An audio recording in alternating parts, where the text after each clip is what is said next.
I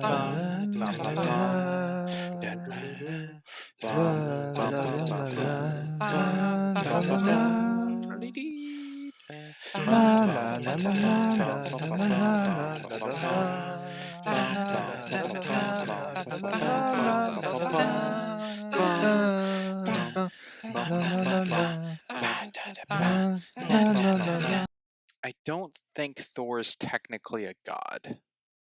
Well, you haven't been up next to him. Have you seen his arms? Welcome everyone to this episode of the Cheap Seat Critics podcast, where we're still here after the Avengers, covering Marvel stuff. Who would have guessed? It's not like we kind of hinted at maybe more earlier. We will be covering the 3 one-shots from Phase 1, being The Consultant, A Funny Thing Happened on the Way to Thor's Hammer, Item 47, and Agents of S.H.I.E.L.D. pilot. There's an asterisk. We'll talk about it more. But with me today, we have. Hello, everybody. I'm one of your hosts, a geeky writer. I'm Crimson Maroon. And I'm Sprinks. And hey, if you're listening from a convenience store on your way to Thor's Hammer, you can find us on Facebook, Instagram, TikTok, Blue Sky, Blue Ski, Twitter, X, whatever they're called, as well as LetterBoxd, where we have all our averaged out numbers and graphs of everything we've covered up to the point. We also have visual side of things on YouTube and Rumble, where you could be watching right now and see our PNG tubers, wonderfully crafted by Crimson, and a slideshow of whatever it is we're covering. But hey, maybe it's not for you and you're more of an audio only kind of person. Don't worry, tons of platforms out there as well for that. Yeah, well put. So I put in the asterisk for Agents of S.H.I.E.L.D. I guess I'll cover it now just because we're in the beginning of the podcast. Technically, it is not part of Phase 1. What we do on the Cheap Seat Critics is we plan out our seasons, and the best way to plan out the rest of the year was to have this slot taken by something, and the 3 shorts at the time was only 2 because we didn't know there was 3. Wouldn't have been enough for our requirements for a full length podcast. So I pitched the idea of Shield pilot, thinking it was in between Avengers and Iron Man 3. Turned out it was just after Iron Man 3. So that's why it's here. Bulk out our time, our slot. That explains the question I had. Because there's something in the pilot that I went, I don't know. I don't know if this lines up correctly. I mean, still, we'll debate whether or not timeline-wise where the pilot fits, but in release, it did come out. What was it, 4 months after Iron Man? Iron Man 3 came out May 3rd. That's fine. We were Shield. going with Phase 1 stuff, September. but I mean that. Yeah. Sorry, we didn't cover Captain Marvel yet, because technically, I guess that comes first. Well, yeah, not quite. So we will be starting with the Consultant short, and we will just go with histories first, starting with writer. I've only seen it twice for the podcast. Once when I was going off the Disney Plus Infinity Saga order of things.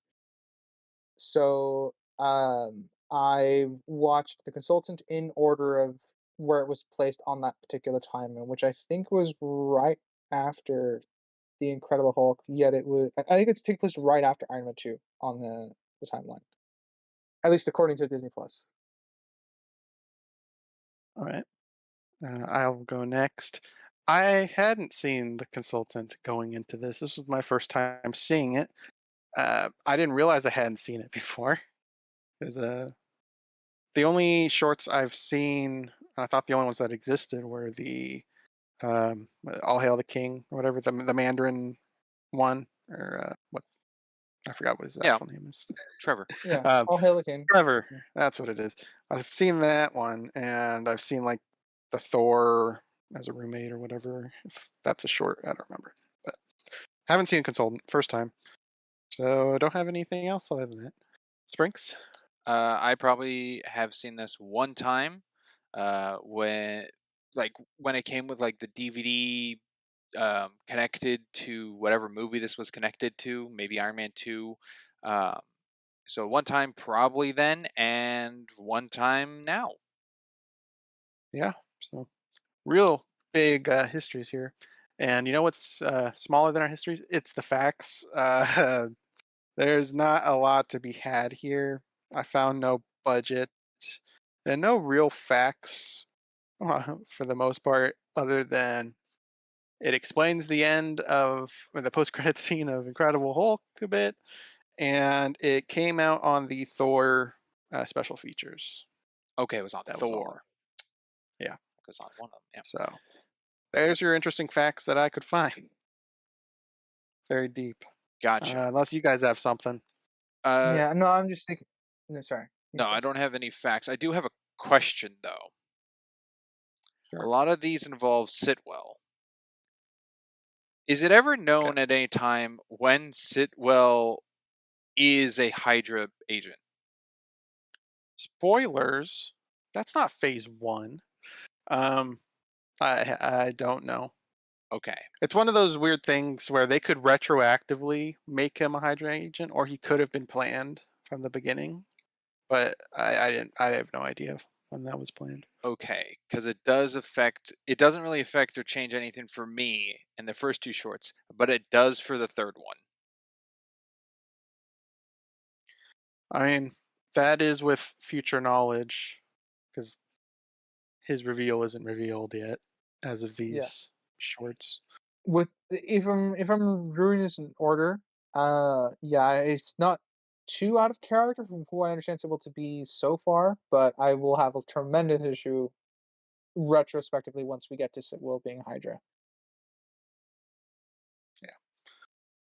All right. So for this one, I really thought about doing like a 5 act structure for this one, but I figured, that talking about the acts might take longer than the actual coverage, so we'll just do linear Oh, for interesting. this one. You didn't want to do scene by scene? Yeah. I mean, linear is scene by scene. Yeah, scene by scene. Yes. Um, and I guess we will start with Sprinks. Oh boy. Um, I don't know what it is about the first like shot of this of like Sitwell's back to the front door and Coulson coming in. It doesn't look great, and I don't know what it is about it. I replayed it like 3 times. It looks off. I don't know if it's just like a quality dip with the camera they're using. I don't know if it's more like a televised process look than film. Something was weird about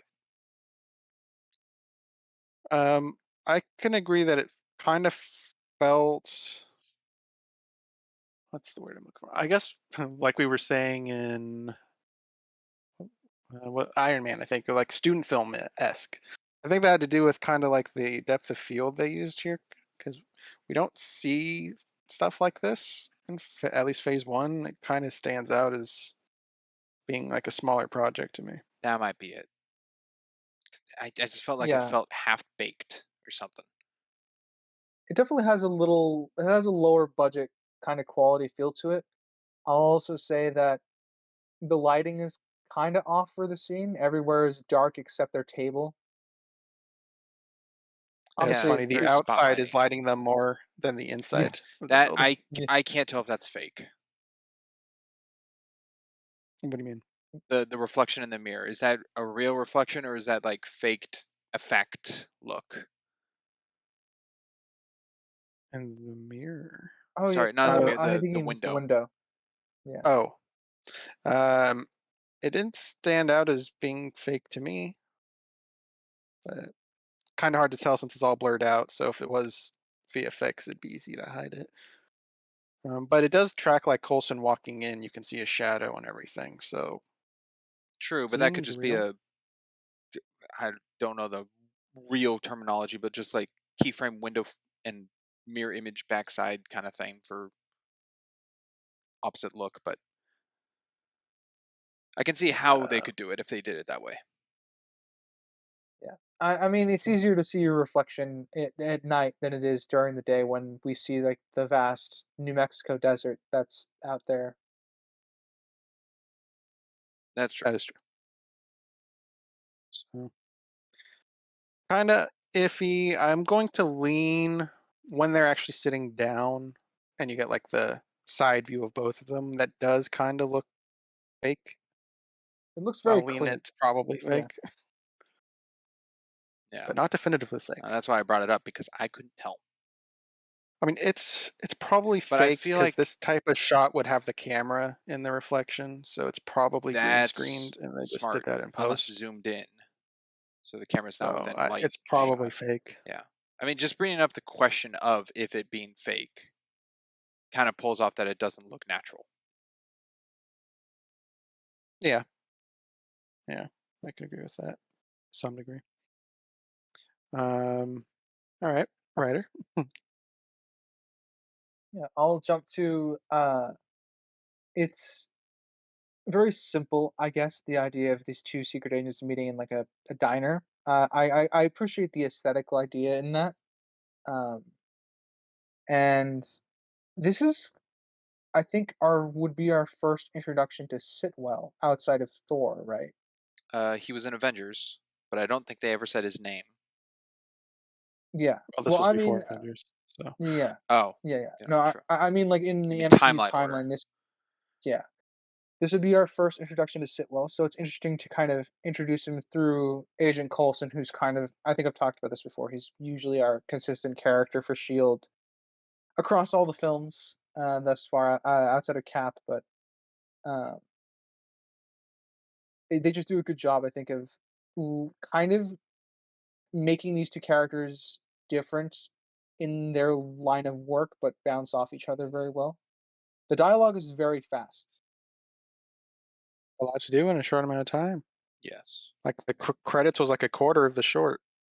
that is true. Seeing it's only 4 minutes long on Disney Plus, and I went, it's not 4 minutes. It's shorter than that.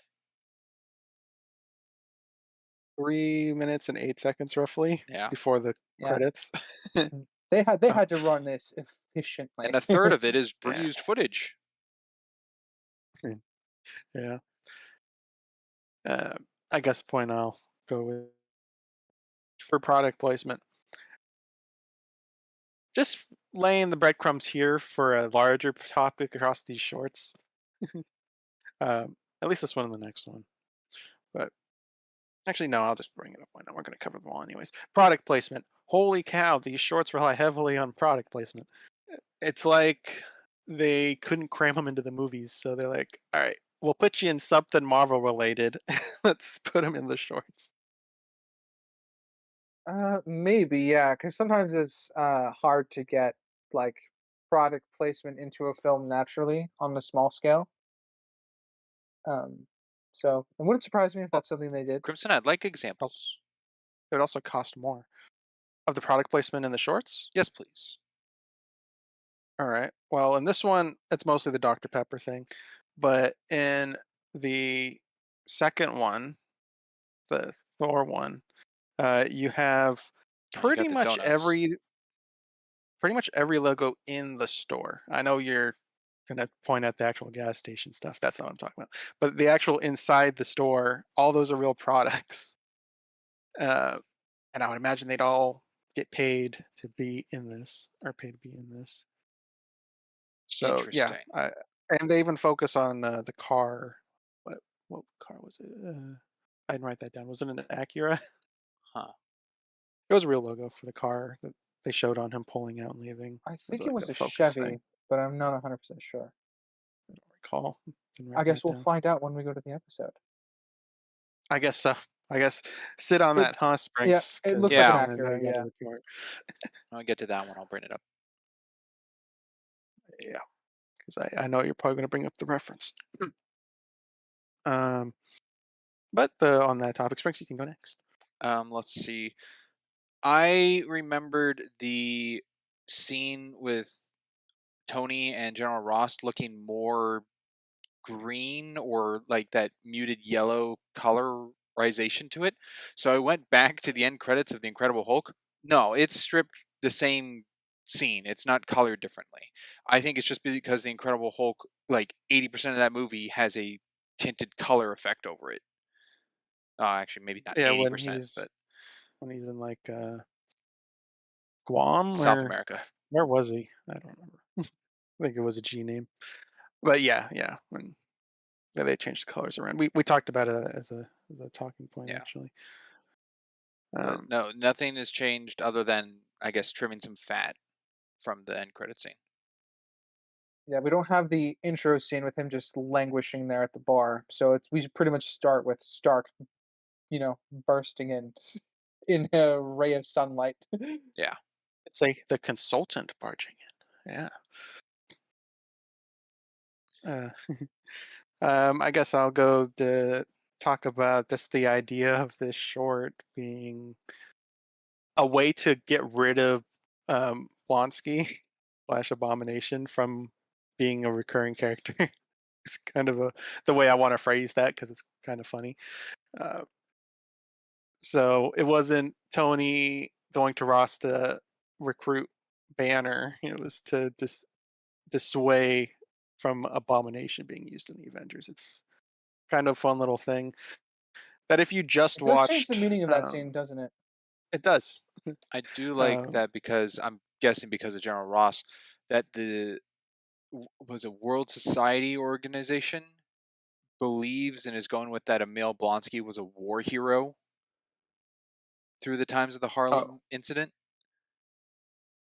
yeah, the yeah, Yeah, whatever I think the they're. group was I think called, that I might be forgot. like that might be part of the cover up. Uh, Oh, I didn't take that as y- cover. I took that as like that's what's in motion right now for them to get the consultant to fix it. well, I think Okay. the agency or whatever. Um, I think they know about the cover up. They just want a superpowered being for the Avengers initiative. Because that was And they just don't the want public Blonsky cover. Was because Banner did it?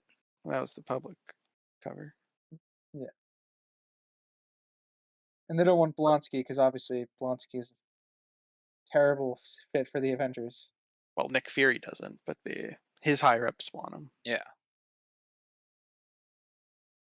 Well, I mean, they were willing to nuke York. That checks out. Yeah, I mean that was the whole point of the short was Nick Fury trying to get around his higher ups getting Abomination involved, which is I mean, I kind of guess a it's fun thing to play with because we get to kind of see them in Avengers, assuming it's the same agencies or yeah. whatever. Forget what they called them. I think they just refer to them as the Council. Well, they're the world. They're referred to as the World Security Council in Winter Soldier, but Yeah, Security Council. So we kind of get a little bit of a setup with them in this, actually. yeah, Kinda cool. that's true. Yeah, it's kind of interesting to play with future knowledge to know that like uh, Robert Redford's character in Winter Soldier is the one that's Secretary. kind of head of secretary. Yeah, he's the head of the Security Council. So him being a higher up from Nick Fury, but also pretty much the face of Hydra and in within Shield, it's kind of interesting to think about how, at least with future knowledge, like the implication that they want Abomination, which honestly checks out for them. Yeah, yeah, it would. Uh, Spranks, got another point?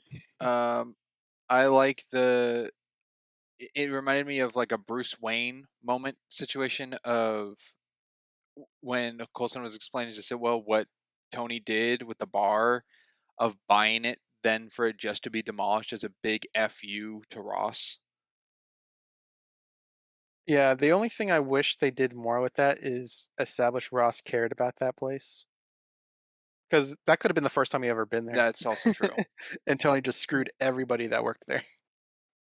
Um, so I wish they did establish Ross cared about that place, either in this short or in the movie itself. But that would make that better. Yeah, and I agree. It's very much a Bruce Wayne moment. Reminded me of Batman Begins specifically, where he buys the hotel. Yeah, sir, those ladies are that's not a pool. Yeah, about the place. Yeah. And Ritter. it's, I mean, that's kind of why Batman and Iron Man are always compared because they're some of the wealthiest people in their respective worlds. Yeah, Uh, and then Superman and Cap,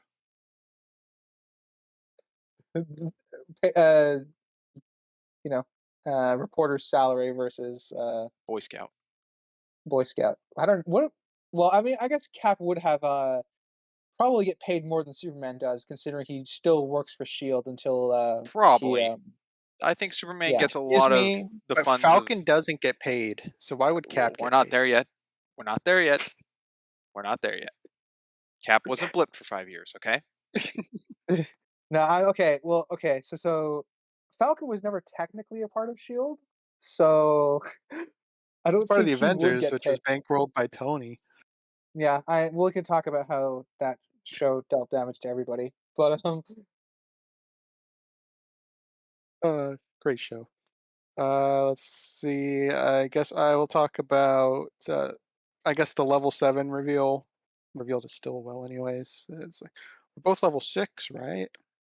So the idea of there being a just a dead secret stare. level, yeah, the secret level in the secret agency is kind of a fun thing to toy with, So at and this I think they did a point, good job dropping that. Sitwell is a level 6. Yeah, Cap. That's just good to know. mhm, progression maybe. Yeah, progression. Uh, it's funny enough. I think that helps set up Agents of Shield a little bit because they also toy with the levels in that. Mhm. I wonder what a level 1 is. That is that just a janitor? Or are they still an agent? Level one security probably means you work the coffee machines and make sure the Interesting to printers are bring that up. working, deliver mail to the rooms. If someone could make coffee, yeah. Sprinks. Quite frankly, that's pretty much all I got of these 3 minutes and 8 seconds. Well, it is short. But I guess a question for you, Sprinks, because you said you went back. Did you look back at the Abominations like charge shot? Because on here it looked different to me. I didn't go back and I did look. not go back It looked more to detailed the and fight. dark to No. me. I did not compare the two scenes there. No, I did not. Okay, don't worry. No. But the first Recap. initial him of hitting the three people up in the air, I believe, is 1-to-1. Yeah, that looks identical. Just the close up of him snarling or whatever, that looked off to me. I don't know if they change it so it doesn't look like the actor, Maybe I because then remember they'd in the have to Incredible pay him. Hulk that was something I really didn't like. Or I think I called out to be the worst CGI moment of that film. So when he like lifts up Yeah, the you did say that. thing to kill the people in the truck. Is that the best you got? Um, so yeah, I guess something I have to look at later. What about you, Ryder? I'm running low as well. It's very like it's very short. Um, without really talking, going to the reused footage stuff, I like the inversion context that we get, or like I guess the additional context to what it means to send Tony Stark as the consultant, because they're using him as a patsy, and because he has a blatant disregard for authority, and obviously he would get under General Ross's skin. Um, but again, I guess I like the way that it changes our perspective of that scene in a interesting and fun way that doesn't break what came before. It just adds a new light to it. Instead of them trying to recruit Bruce Banner, they're going to make sure that Blonsky is not anywhere near the Avengers team. So I guess let's talk about Tony as a character now. Like, what do you think had to be said to him to agree to doing this? Because on its surface, it doesn't really feel like a Tony thing to just say yes to. As Coulson said, he's like against authority and stuff, but he's being told to do this.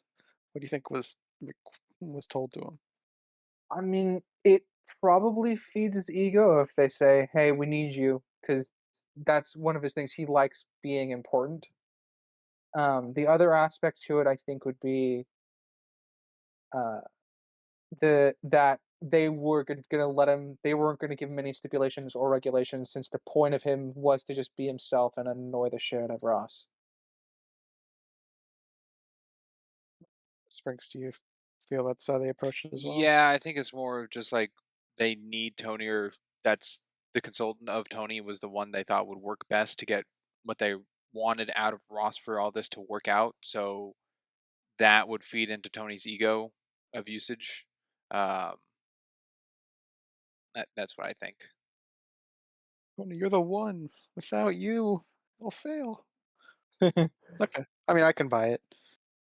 We don't see him getting told to do this. So Yeah, that adds I can up infer to. a Like, who few else they're things gonna that can ask? be done. Yeah. I don't know who else they're gonna think they're gonna ask Hank Pym. He's gonna tell them no. I mean, they could ask a no-face shield agent that we don't know about, but is just as cocky and arrogant as Tony, but as actually an employee. Not everything has to be connected to a big name, but Everett that wouldn't be as Ross. very entertaining. They could have sent in Everett Ross. Everett Ross. Martin Freeman. Oh, Ah, okay. yes. Yes, yes, yes. Okay. You said you were running low. Was that it, right, or did you have another one? I think I can. Yeah, I think that's it. The rest of them are just kind of like small bits No of. pancakes? Are you kidding? Yeah, yeah. Like I said, the dialogue is very quick and snappy. That's pretty much my note on the most of the dialogue. Yes. This is kind of dialogue that I kind of miss in fairly recent MCU because I'm kind of behind on MCU, but um, like early Phase 5, late Phase 4 stuff, I feel like wasn't as quippy as like Phase 1 as a whole. Screaming Goats. Then, Yeah. ugh, yeah, I have seen that. And I guess my last bit is, a nice little detail of them at the diner at the end confirming whether it was successful.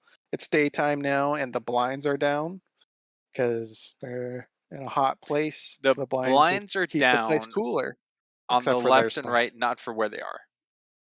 Well, Colson was there first, so he might have opened it up because Colson's the kind of guy that enjoys the small things. He would enjoy the view and everything. So I can totally I buy guess. him doing Yeah. that. I guess I do have one an additional note before we move on because I was thinking about it. Coulson's a very much a by the numbers shield agent. He doesn't really do anything unorthodox. Wonder why you're saying that. Yeah, I might be setting something up. Yeah, he is pretty by the books. He's got a sense of humor. But he typically is by the books. I mean, at this point in Phase 1, we don't get too many layers to him as how he operates as an agent, other than he goes there and does what he needs to do. There's I mean, not yeah, a he lot does of what he his needs to own do, but choice involved and stuff. yeah, that's true. But I mean, like, he explicitly confronts Tony over him breaking the perimeter and stuff. So like, he's very by the books and is a rule player. So I'm just saying that's his character trait for now. True, but he also I didn't got, do anything about Tony leaving. He just told him when he got back. Yeah. and I guess another potential one. This was more gray. Is in Thor when he said not to do anything about Thor grabbing the hammer. Is like wait and watch. Probably against protocol. They probably want the assailant apprehended and not utilizing a potential weapon. But that's why we don't really get shield protocols, but that seems like something that would be something you wouldn't want to do. Yeah. I mean, his unorthodox stuff, right, is usually tied to like scheming. Or is this what I'm going to call it? I'm going to call it scheming. But like, it's directly tied to him, more or less. Like, okay, Thor knows something. Doctor Selvig is lying to me. There's clearly something more here. Let's let it play out and see what happens. We can monitor the situation as we do. We'll get more in depth in something coming up later. All right. I'm out as well. So we will do what we did for our shorts season and have each thing rated individually. We're not lumping all 3 shorts together and giving an overall. We're doing each one. That'd be messy. That would be messy. So we will start with Sprinks. Your ratings Sweet. for the consultant. I'm gonna go with my objective first. Acting's fine. The writing's quick. Um, the beginning shot was questionable. The effect on the window's questionable. Reused footage is fine. The footage still looked fine in that, but it does eat up a lot of its time. Um, Lighting was decent. Costume was decent. Yeah, it's just overall pretty darn well made with some little hiccups here and there. So 7.5, I think it's fair. Subjectively, it's fine. Um, I kind of get it, and it's not mind blowing, but it's not something I hate in any means by any regards, and helps give a little clarification to that end credit scene. So a six. I'll go next. Subjectively, it's a 5. It's, as Springs was saying, it's all right. It's not something I need to ever see again. It didn't bug me or annoy me. It's just it exists. So good on it, I guess. I do like how it did flush out and recontextualize the post-credit scene, like I said, because it definitely does that. Objectively, it's going to be very similar to the short season here, where because it's so short, there's less time for them to screw something up. So, what I'm kind of docking from this after our conversation is the reflection, I think, is passable, but it is not good. Like, it's noticeably off. So, I have it that. And then I think Ross not being established to have a care about the bar diminishes the joke that they used of Tony buying it to destroy it, because that just makes him look like a jerk to the people that work at the bar or the people that liked that bar. They could have been there for 30 years visiting, like, oh, it's my favorite place. It gets ripped down because Tony was petty. And this is Iron Man 2 Tony, where he's kind of grown to be a little bit more of a people person. Um, so I guess the biggest nick to this is just character, slightly. I think Coulson's in character. We get an introduction to Stillwell, and he's fine. There's not much going on with him. We get established the levels. So I have this at an 8.5 because even the character stuff is fairly minor. So, writer. Yeah. Sorry, you just kind of reminded me of a world building point. With it being supposed to be at the end of Incredible Hulk, we kind of get the impression that it's supposed to be like Iron Man 1 Tony doing this, which is at least at the first time you see the scene with Ross. This recontextualizes that into it being relatively closer to Iron Man 2. Um, which I do take this as next to Tony's character being done in the short, which definitely affected, I think, the writing quality for me. Because they're damaging a character that's not on screen, and I have issues with that. Uh, I think otherwise the dialogue's pretty snappy. The plot's pretty simple. They need to figure out a way to sabotage the idea that the Shield higher ups want to bring in Blonsky. Their means of doing so is Tony Stark, and then they discuss the success of the plan afterwards. So it's essentially two conversations and a replayed scene that's also a conversation. Um, dialogue is pretty quick, snappy. Characters are fine. I don't have any issues with characters outside of the damage done dealt with Tony. I agree that was not really particularly set up. So objectively, I'm probably at a 7. I think they threw enough damage at Tony to kind of put it in more of the average range than it being a good short. Subjectively, I'm at a funny enough, I'm at a 5.5. I'm very neutral towards this short. There, I didn't really get much of a reaction from me, other than I'm like, the dialogue's pretty nice. But I didn't really react to it much subjectively in terms of I didn't. This isn't my favorite short. It's passable. It gets the job done. Recontextualizes the scene, and yeah, that's my thoughts on it. All right. That concludes our first short of the coverage here, being the consultant. We're moving on to the second one that we're doing. A funny thing happened on the way to Thor's hammer. Let's discuss our histories with this one, starting with Sprinks. Okay, I probably have seen this once, a long time ago, wherever it was connected to, and then I watched it again for the pod. Sweet. I'll echo what I said my first time as well, because I never heard of this, never saw it. So, first time for the podcast. Writer. Yeah, first time for the podcast as well. I never heard of it before the podcast. But yeah, that's my short, my short thing. Your short thing for the short? Yeah, my short thing for the short. Wow. All right. So no budget once again. This one was on the Captain America First Avenger special features. And Brinks, do you want to talk about the reference Easter egg, or do you want me to bring it up in the You facts? can because I don't know what you're talking about. The Roxxon company that's on the gas station. No, But that's a comic company. I thought you would have known no, that I one. did not Okay. pick it up. Yeah, while watching the short, I looked it up, like, oh, cool. And then when I went on my fact dive, I'm like, oh, it's in the facts as well. So the gas station is a Roxxon outlet. In the Marvel Comics universe, Roxxon is a corrupt energy corporation that is ready to commit any underhanded and criminal act to secure its profits, regardless of who or what suffers, and is a regular foe to the superheroes, particularly Iron Man. Ah, that might be why. I'm not a big Iron Man comic guy. So there was I guess a cool little nod or reference. It doesn't really go anywhere in the MCU, but I'm sure the comic people are like, oh, cool, I recognize that name. And the only reason I looked that up while I was watching it is because it looked superimposed or edited. That didn't look right. So I was like, okay, that has to be an intentional name. Looked it up. It was a comic thing. Um, that's kind of getting ahead of myself.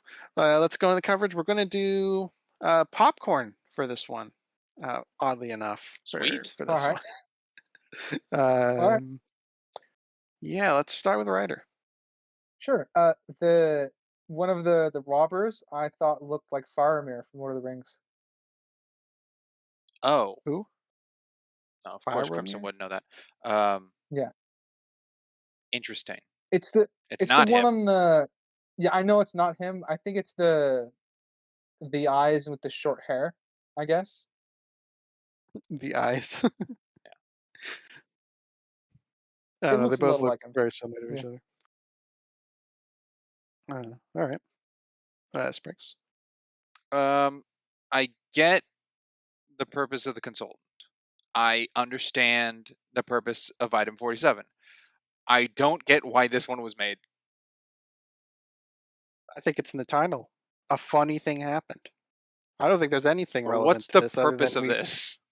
Just It's to something show to make? Coulson's combat capabilities, I guess, yeah. because that's the only real takeaway from it.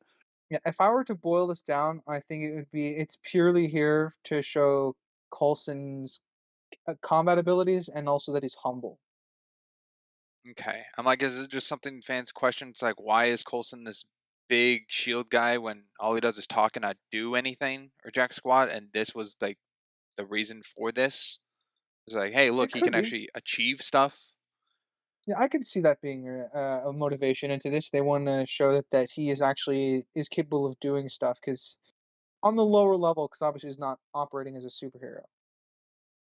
Yeah, and maybe on a meta sense, maybe it's more mandated because you had the consultant, which is a relevant short, but maybe they felt like they had to keep up shorts or something. So they came up with this. It's something that's kind of fun. Interesting. No evidence or anything to back that, just throwing that as a concept. But I Aren't do there think like, it's not completely useless. I think it does flesh out Coulson a little bit, seeing a different side to him because we always see him as this proper, by the books, just talking. He just talks.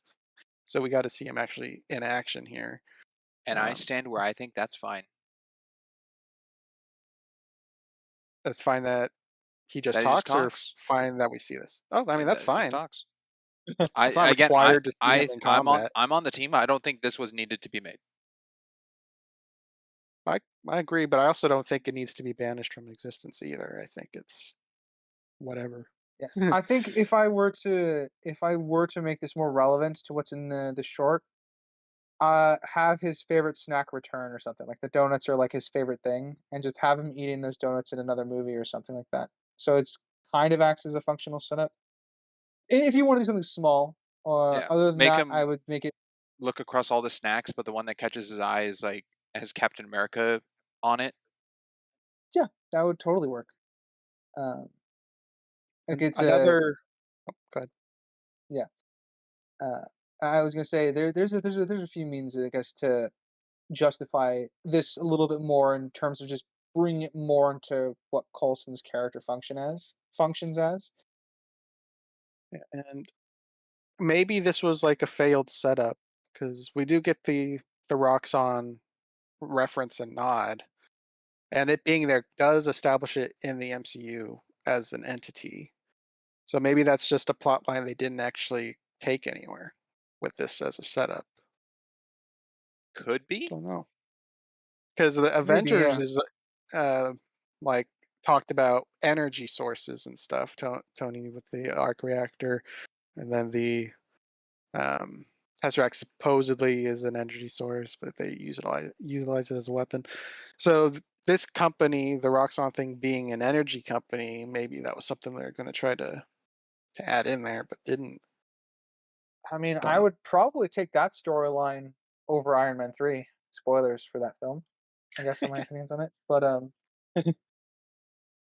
So yeah, I don't know anything reasons behind the short. Maybe it's a failed setup. Maybe it's just for fun.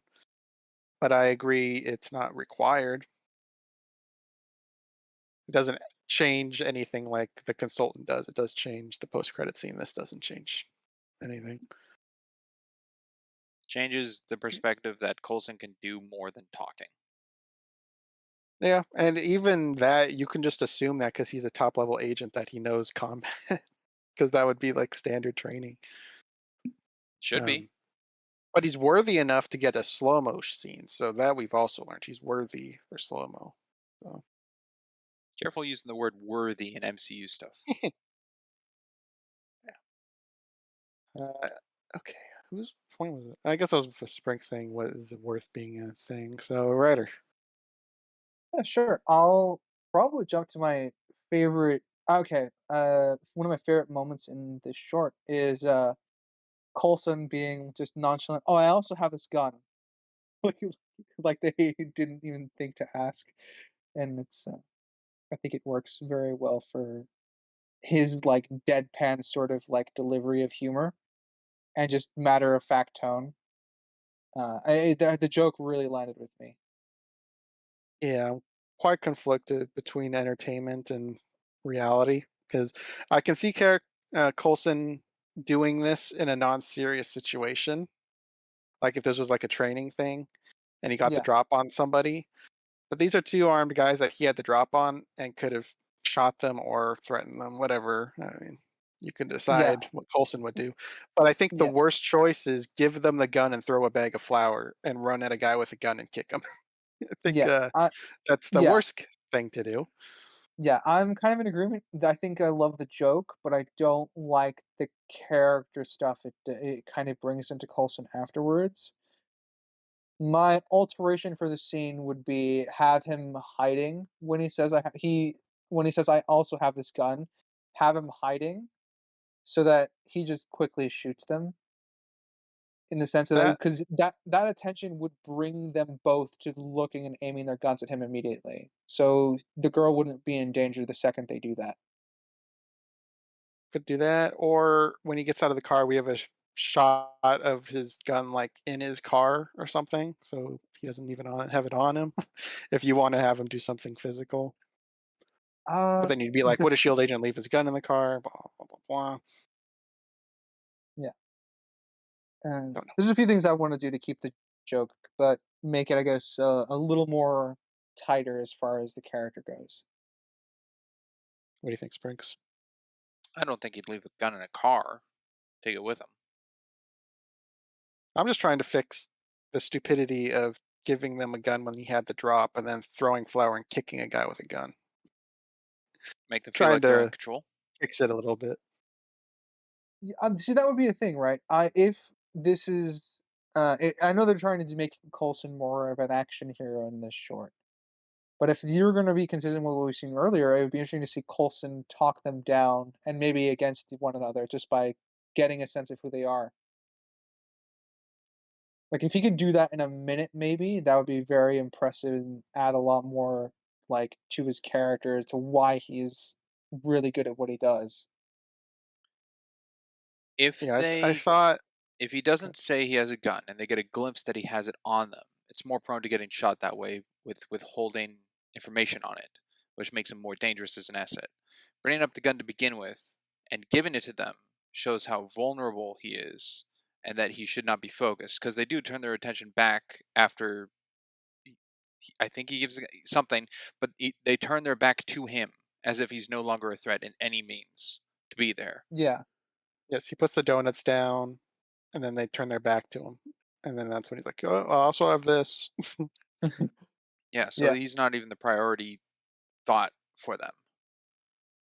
Yeah. I mean, Except that's they were kind like, of "Whose how. car is that? Who else is it?" Yeah. I do think that's why he makes quote unquote the joke, or what I'm calling a joke is just it's really just his delivery that makes it a joke. But uh, that's why I think he brings up into the fact that all he wants their complete attention, so they don't even risk hurting the cashier. Yeah, I'm fine with him announcing himself because there can be strategy involved with that.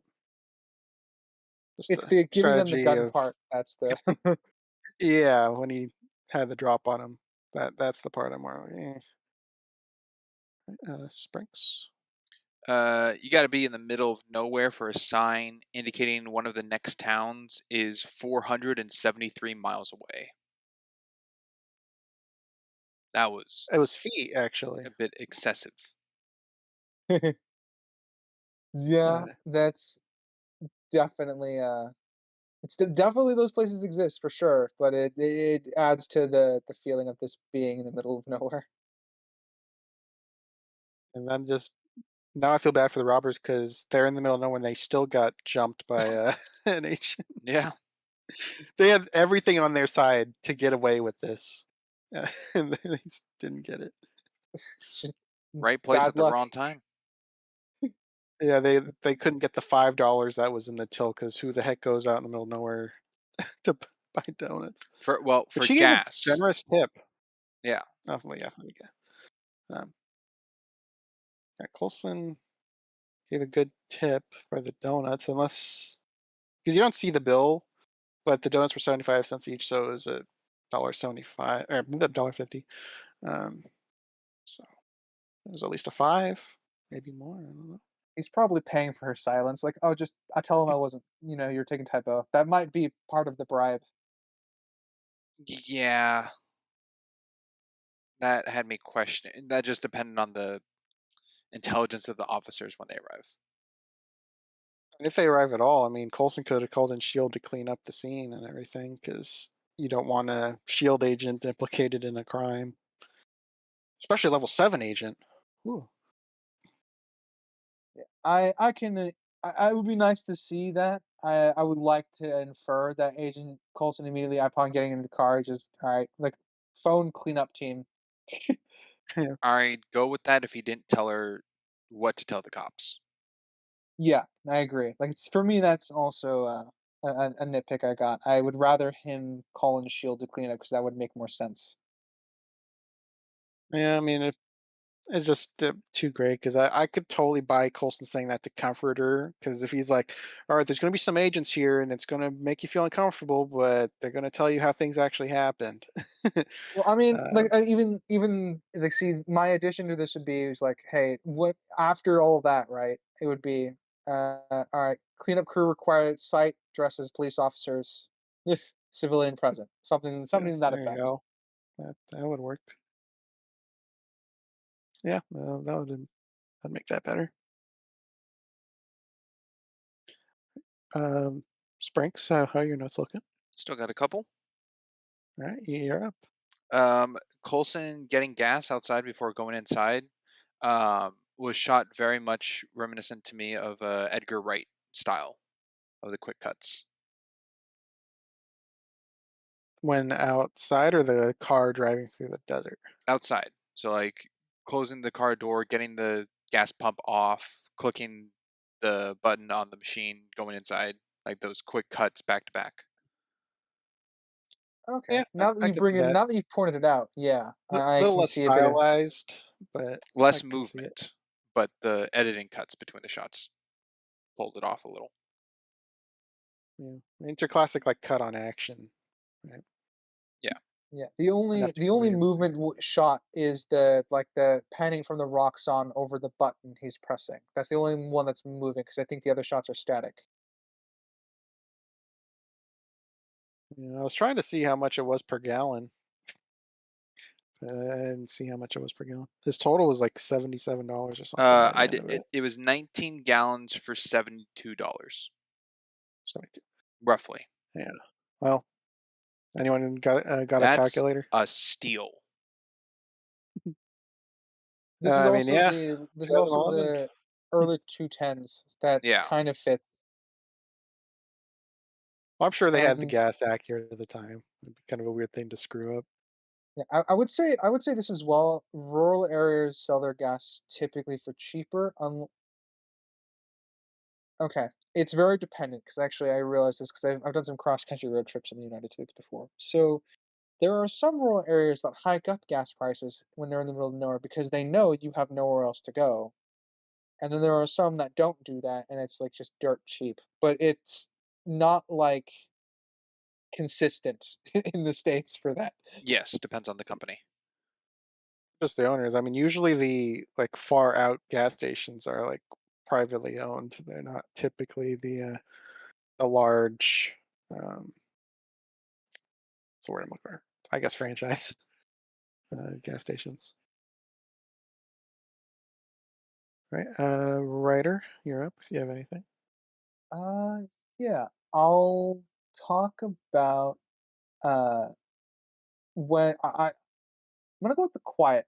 It's kind of a novel thing to kind of really establish, um, because Coulson's usually adjacent to superheroes and stuff like that. So I think this is, for at least a moment, is one of the times we see him in a very quiet setting where he's not talking up until the end, and he's confronting the criminals. But there's a moment where he's just sitting in front of the two donuts, deciding which one or if he's going to take both, and he's because he's known as a talker in the MCU, as Springs keeps saying, it's interesting to see him not really flexing that skill. It's just him kind of enjoying a moment of silence.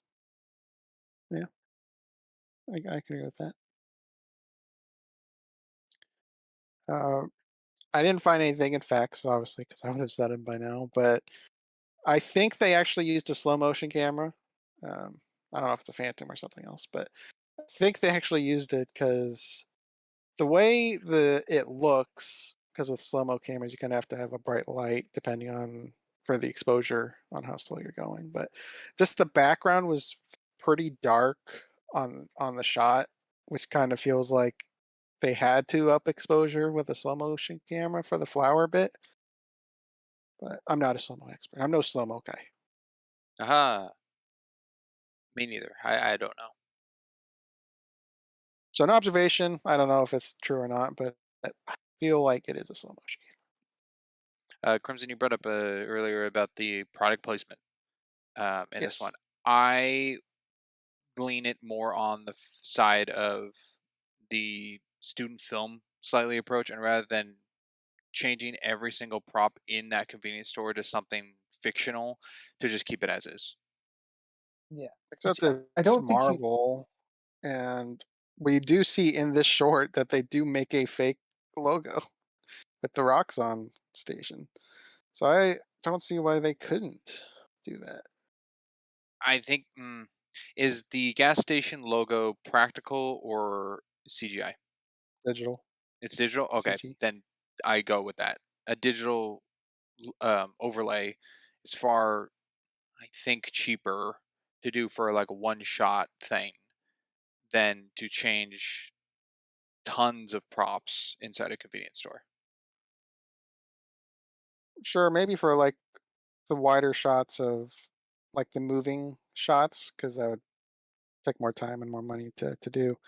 But the stationary stuff of like behind the counter, you have the oh, where is it in my notes? I wrote the name of it. There was a couple logos behind the counter that are never in a moving shot that they could just easily fabricate. And even we could do it with our tech. That's how easy these shots would be to replace.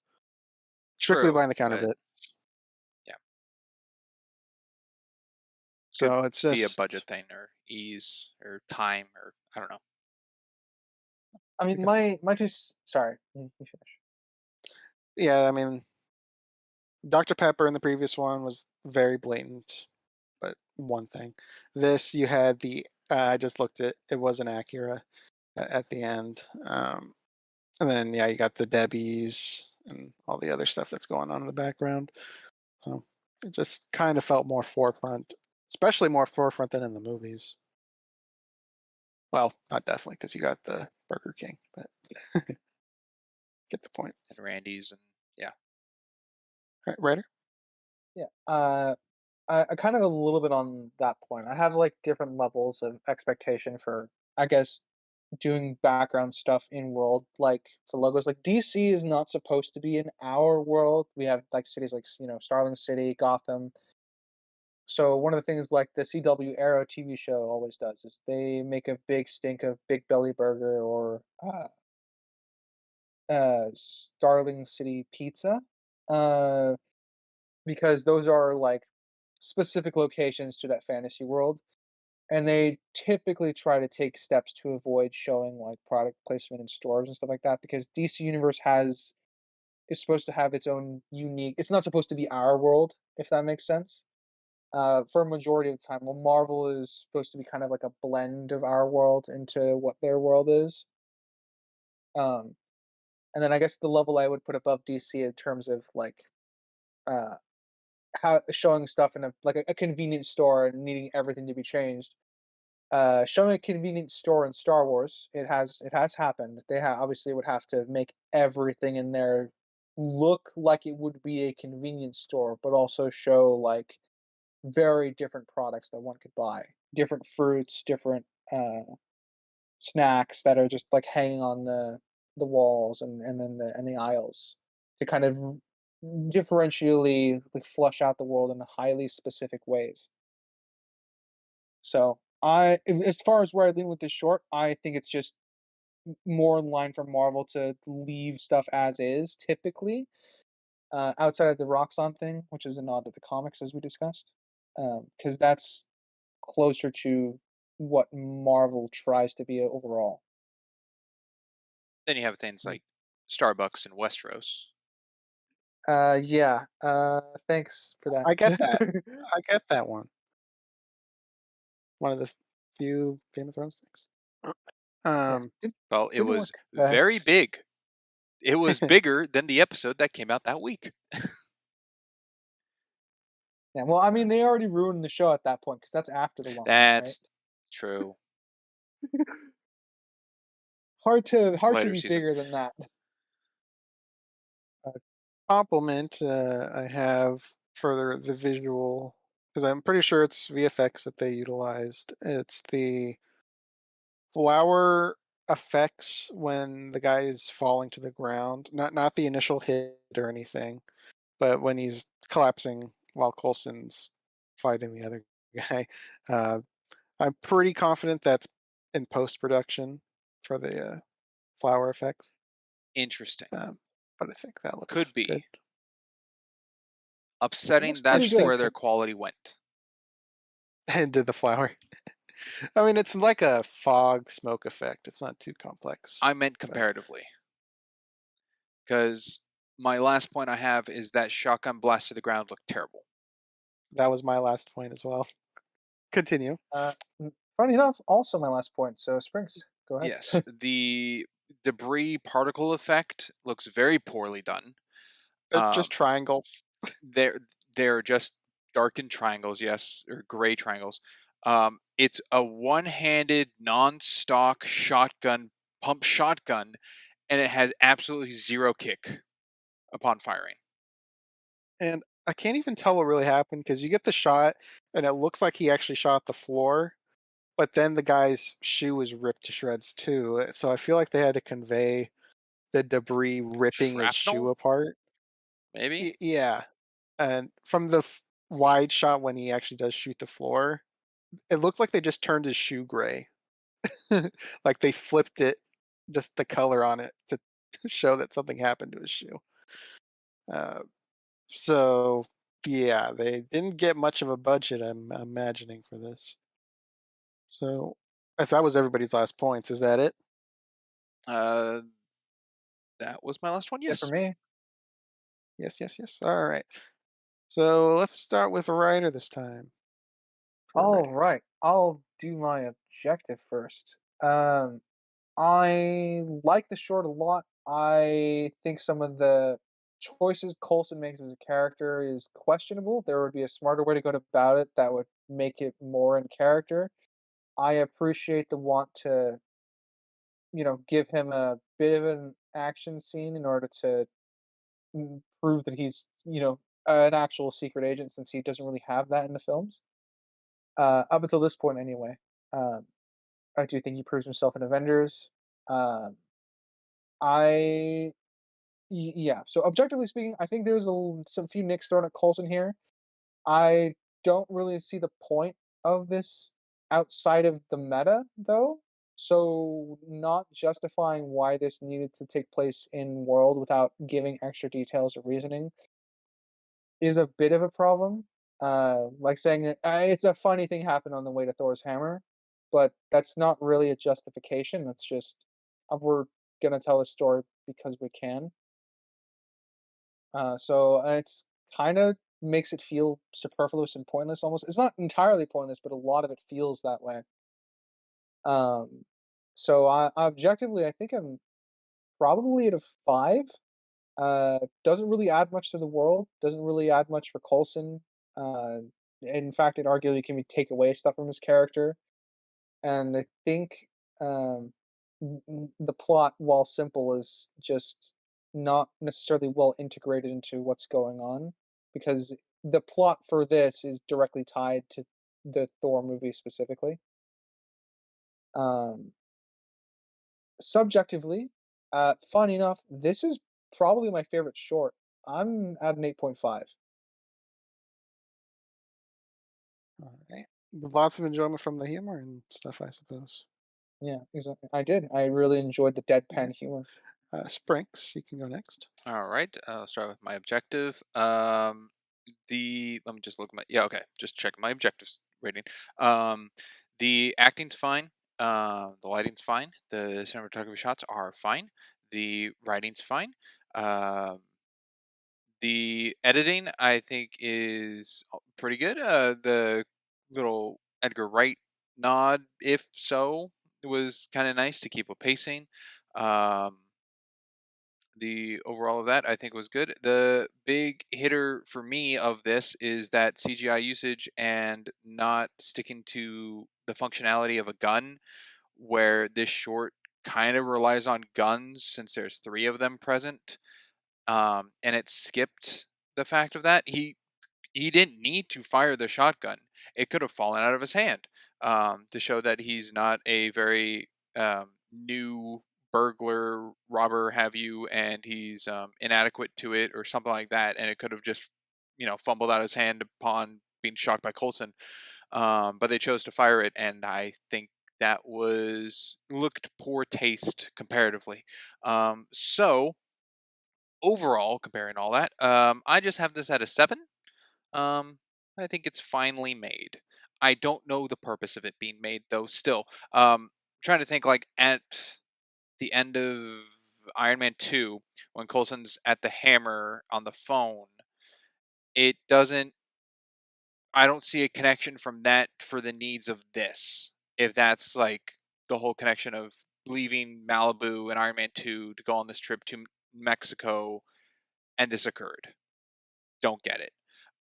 Subjectively, that hits me a bit, but it's not terrible. I just don't get its purpose. So for me, it's below my little average of whatever. It makes me question in a negative connotation situation. So I have this at a 5. I have a question because I don't really remember, and it just popped in my head. Is he eating donuts in Thor? The donuts? In Thor, don't know. In the end credit scene, no, he's I just on the phone. For some reason I feel like I remember him eating something. Huh. Oh, I don't isn't know, this like something first to thing in potentially revisit. Thor going to the lab and Jane taking everything? Foster's, yeah. I don't think he's eating anything there.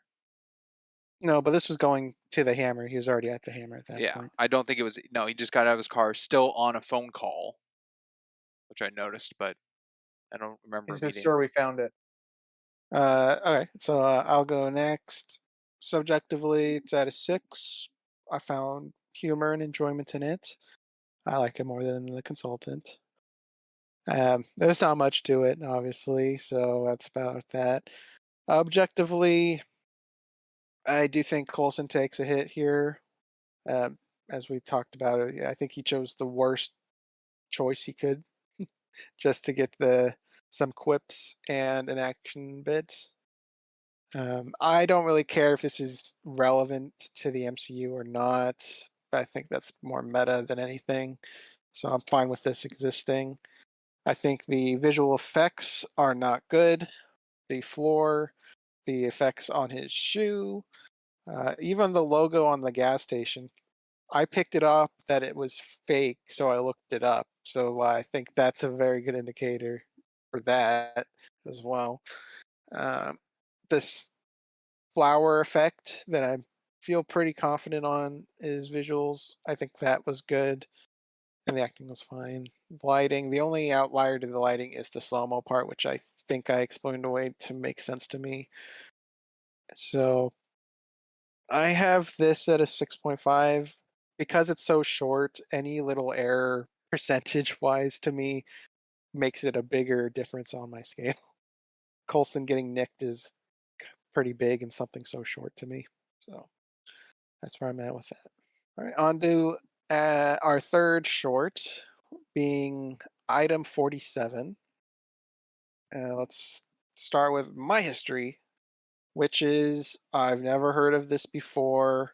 I've never seen it before. I watched it once for the podcast. Franks, you're up. This is one I don't remember ever seeing.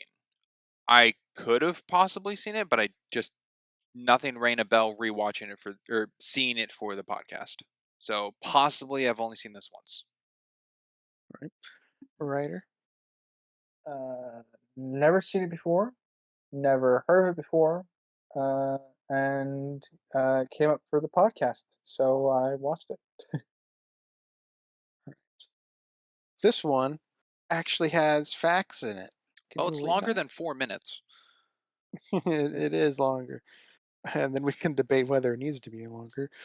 Uh, so this one is on the Blu-ray of the Avengers. I don't know if it's specific to Blu-ray, but that's what I found. It says Blu-ray for the Avengers. The names of Benny and Claire are a nod to Bonnie and Clyde. I'm sure we all probably picked that up. Yep. Yep. Um, the plot is similar to a 1978 film, Laser Blast, which in both have people from Earth find alien guns and using them. Um, No, but yeah, I'm adding that I've never heard to of a never heard list Laser right Blast. now. And then the last thing is Farmers and Merchants Bank is a real bank with 25 locations in California. Sweet. Yeah, As of the time of making it, Wait, in or as California? in right now? Only in California? from the fact I found, yeah. But Oh, Sprinks in the MCU, they could be outside of there we go. California. Doesn't There we go. doesn't Okay, the it's not 25 locations in the MCU, it's in reality. This is a there we go. movie. All right. All right. I think I've seen one, but I remember being closed. I remember it closing down, I think. So that's it for facts, unless you guys have something for something you've never heard of before. No, I don't. Then Oh, again, wow. it's not that I haven't heard it. I just don't know if I've seen it. I have heard of it. Let's jump in. We'll do popcorn again on this one. And I will start this one. So I didn't like how easily they started to rob the bank right out the gate. I immediately wrote, "Where are the guards?" And then we see that there is one, and he's kind of just cowering. and then they walk by him, and then he runs away instead of actually try to shoot them or do anything guard like. So I there's mean, the already ASD gun would be convenience for pretty these off-putting, robbers. but I mean, yeah, but if the guy with the laser gun is his back is towards you, I think as a guard you would try to do something about that. Do you think they've cased the joint? Not enough info. Like I, he seemed like it was more of a recent development and not a long-standing plan. But I can't say. I don't know. What do you think? I think I'm on the same. I don't know. I think they've cased the joint enough to know what it is and when it's working. I don't think like the details of who's working what day, to know when like the cowardly work security guard's going to be there for them to go in. I don't think they've done any of that. They just know like what's the route to get to the vault and is it open, and maybe like there's one security guard at this time. Maybe that's like kind of the bare minimum, not all the details. Um, I think that's where it is because I think that would fit better than being like, oh, they got 3 guards changing shifts this day. Let's not go in at that time. Yeah, I think at least bare minimum they scouted prospects because we see they robbed multiple banks um, yeah. going If around. they did case I the joint, I think. feel like they would have conveyed that with specific information, Yeah. theoretically, because the short is longer than the others, and if it was being as efficient as the others, they obviously could get that across. Yeah, Yeah. They're robbing banks yeah, down the East Coast, New York to Florida. that was something I feel they needed to explain better because I was kind of confused, unless I missed a line, which would kind of suck in something so short. Is they said so with the 4 locations being brought up in the news and stuff, and the field guys talking about it. I at the moment thought it was multiple people getting tech from the New York incident, but I guess by the end it's confirmed by Stillwell that it's just them. I don't, I don't know if it was well executed. I guess is where I'm going at. Yes, I think. Yeah, I'll add on to that. I think uh, that it is kind of a sticking point for the writing, especially since going forward, the as in like like in Spider-Man: Homecoming, we're going to see some world building done with on the Vulture's end of things about how the Chitauri tech is being repurposed. So it's interesting to me that obviously this is before that, but Shield here is recruiting people who can uh, get a hold of the Chitauri tech. There were 47 items that remained after the Chitauri invasion. I'm not entirely sure I believe that number, by the way, but I don't at all. yeah, that's they're definitely undershooting. I guess if we can maybe work with it's the 47 items that are fully intact after everything, because one could argue that the Avengers weren't really trying to save their weaponry and stuff like that, but they I don't really wish make they the argument. said we found 47 items in the public's hands or something, because that's more of a Yeah, believable number. that would be very specific, and I think that would work better. All right, Springs. Um, yes, right. Are you bringing up the homecoming thing? Because at first I thought it was a problem, and then I realized no, it doesn't classify as such. It just falls under a coincidence. Um, being that all that Vulture had or Toombs had in Homecoming was not known to Shield at the time and under radar and away from damage control. So the 46 items prior to the one shown here in 47 were public found or known about through Shield to confiscate. So I didn't see it as anything Toombs had would be known to Shield or anything he kept, I guess, after damage control came in. Yeah, because Okay. Yeah. Shield knows a lot, but they don't know everything. So I can believe that there's an alien tech out there even that late into the MCU. Yes. I don't Oh, remember when Homecoming takes place, but that it's was it. certainly out The there. the coincidence I had was that Sitwell explains in this that the 46 previous items they've acquired were not active, yet this 47th one is, and they got it to work, and that all that Toombs had to be kept that they didn't give into damage control was active Chitauri tech. Ooh, well, that is an issue on Homecoming. Yeah, Uh, maybe I. Oh yeah, okay. Yeah, you'd be right. Because Homecoming, they use the Chitauri tech to cut through like Yes, the I monster they're can't disassembling. exactly tell the time difference from the beginning of Homecoming to the cut to then Vulture like landing with gear, but the beginning bit, New York is still disheveled, and I think a Yeah, Leviathan is in Grand Central Station. I is the opening in Homecoming is supposed to be right after the first Avengers movie, so I think we do a time jump from that into the current timeline where he's Vulture. Yes, yeah. I just don't remember how far that jump is, if it's even defined, 'cause it's yeah, been a long I don't think the since jump seen is that. defined. We just know there's a jump. yeah. What I'm going with Yeah. is just like the time at the beginning of Homecoming is pretty much equal to that here of item 47. Mhm. Well, this was stated 5 days, and then they have the robbery spree. We don't know how long the whole spree went because they have to travel to That is true. down there. Driving from New York to Florida, So it's got to be a waste. Maybe pushing a week. maybe, and that's if they're being diligent. I mean, they could be taking their time, spending money along the way, living life. Don't know. I Um, don't know about that because they're even in Florida, they're still in a hotel room. sure, but what does that mean? They're not spending money. Like when she's counting all the funds on the bed, like I think they're just saving up the money, like taking in the money till she got to do the math on it. And, I should have written down their names actually better. Um, Benny came in and Claire asked and her, Benny. yeah, asked Claire, and Claire told Benny like, "We got it, we have enough now." So they were gathering to the point of something. So I don't think they were just flaunting it on their way down the East Coast.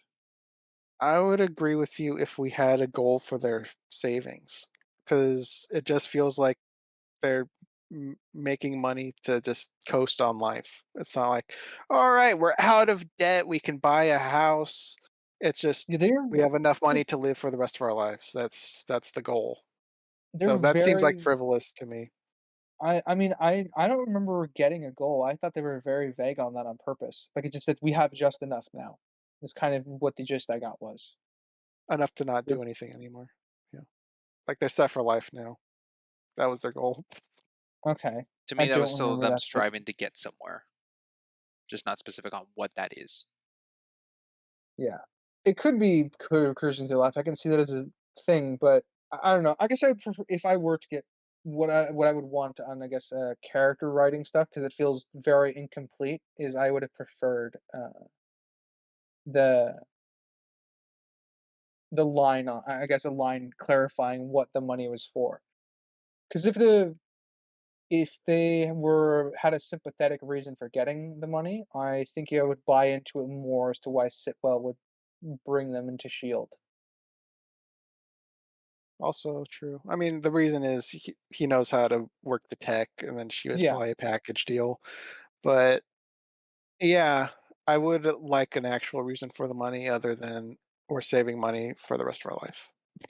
yeah. I think a sympathetic reason would have helped because obviously we don't know Sitwell's a Hydra agent, but I think there would be need to be enough.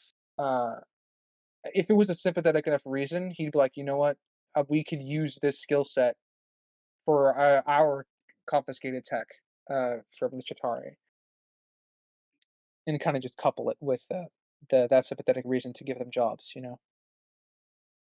Yeah.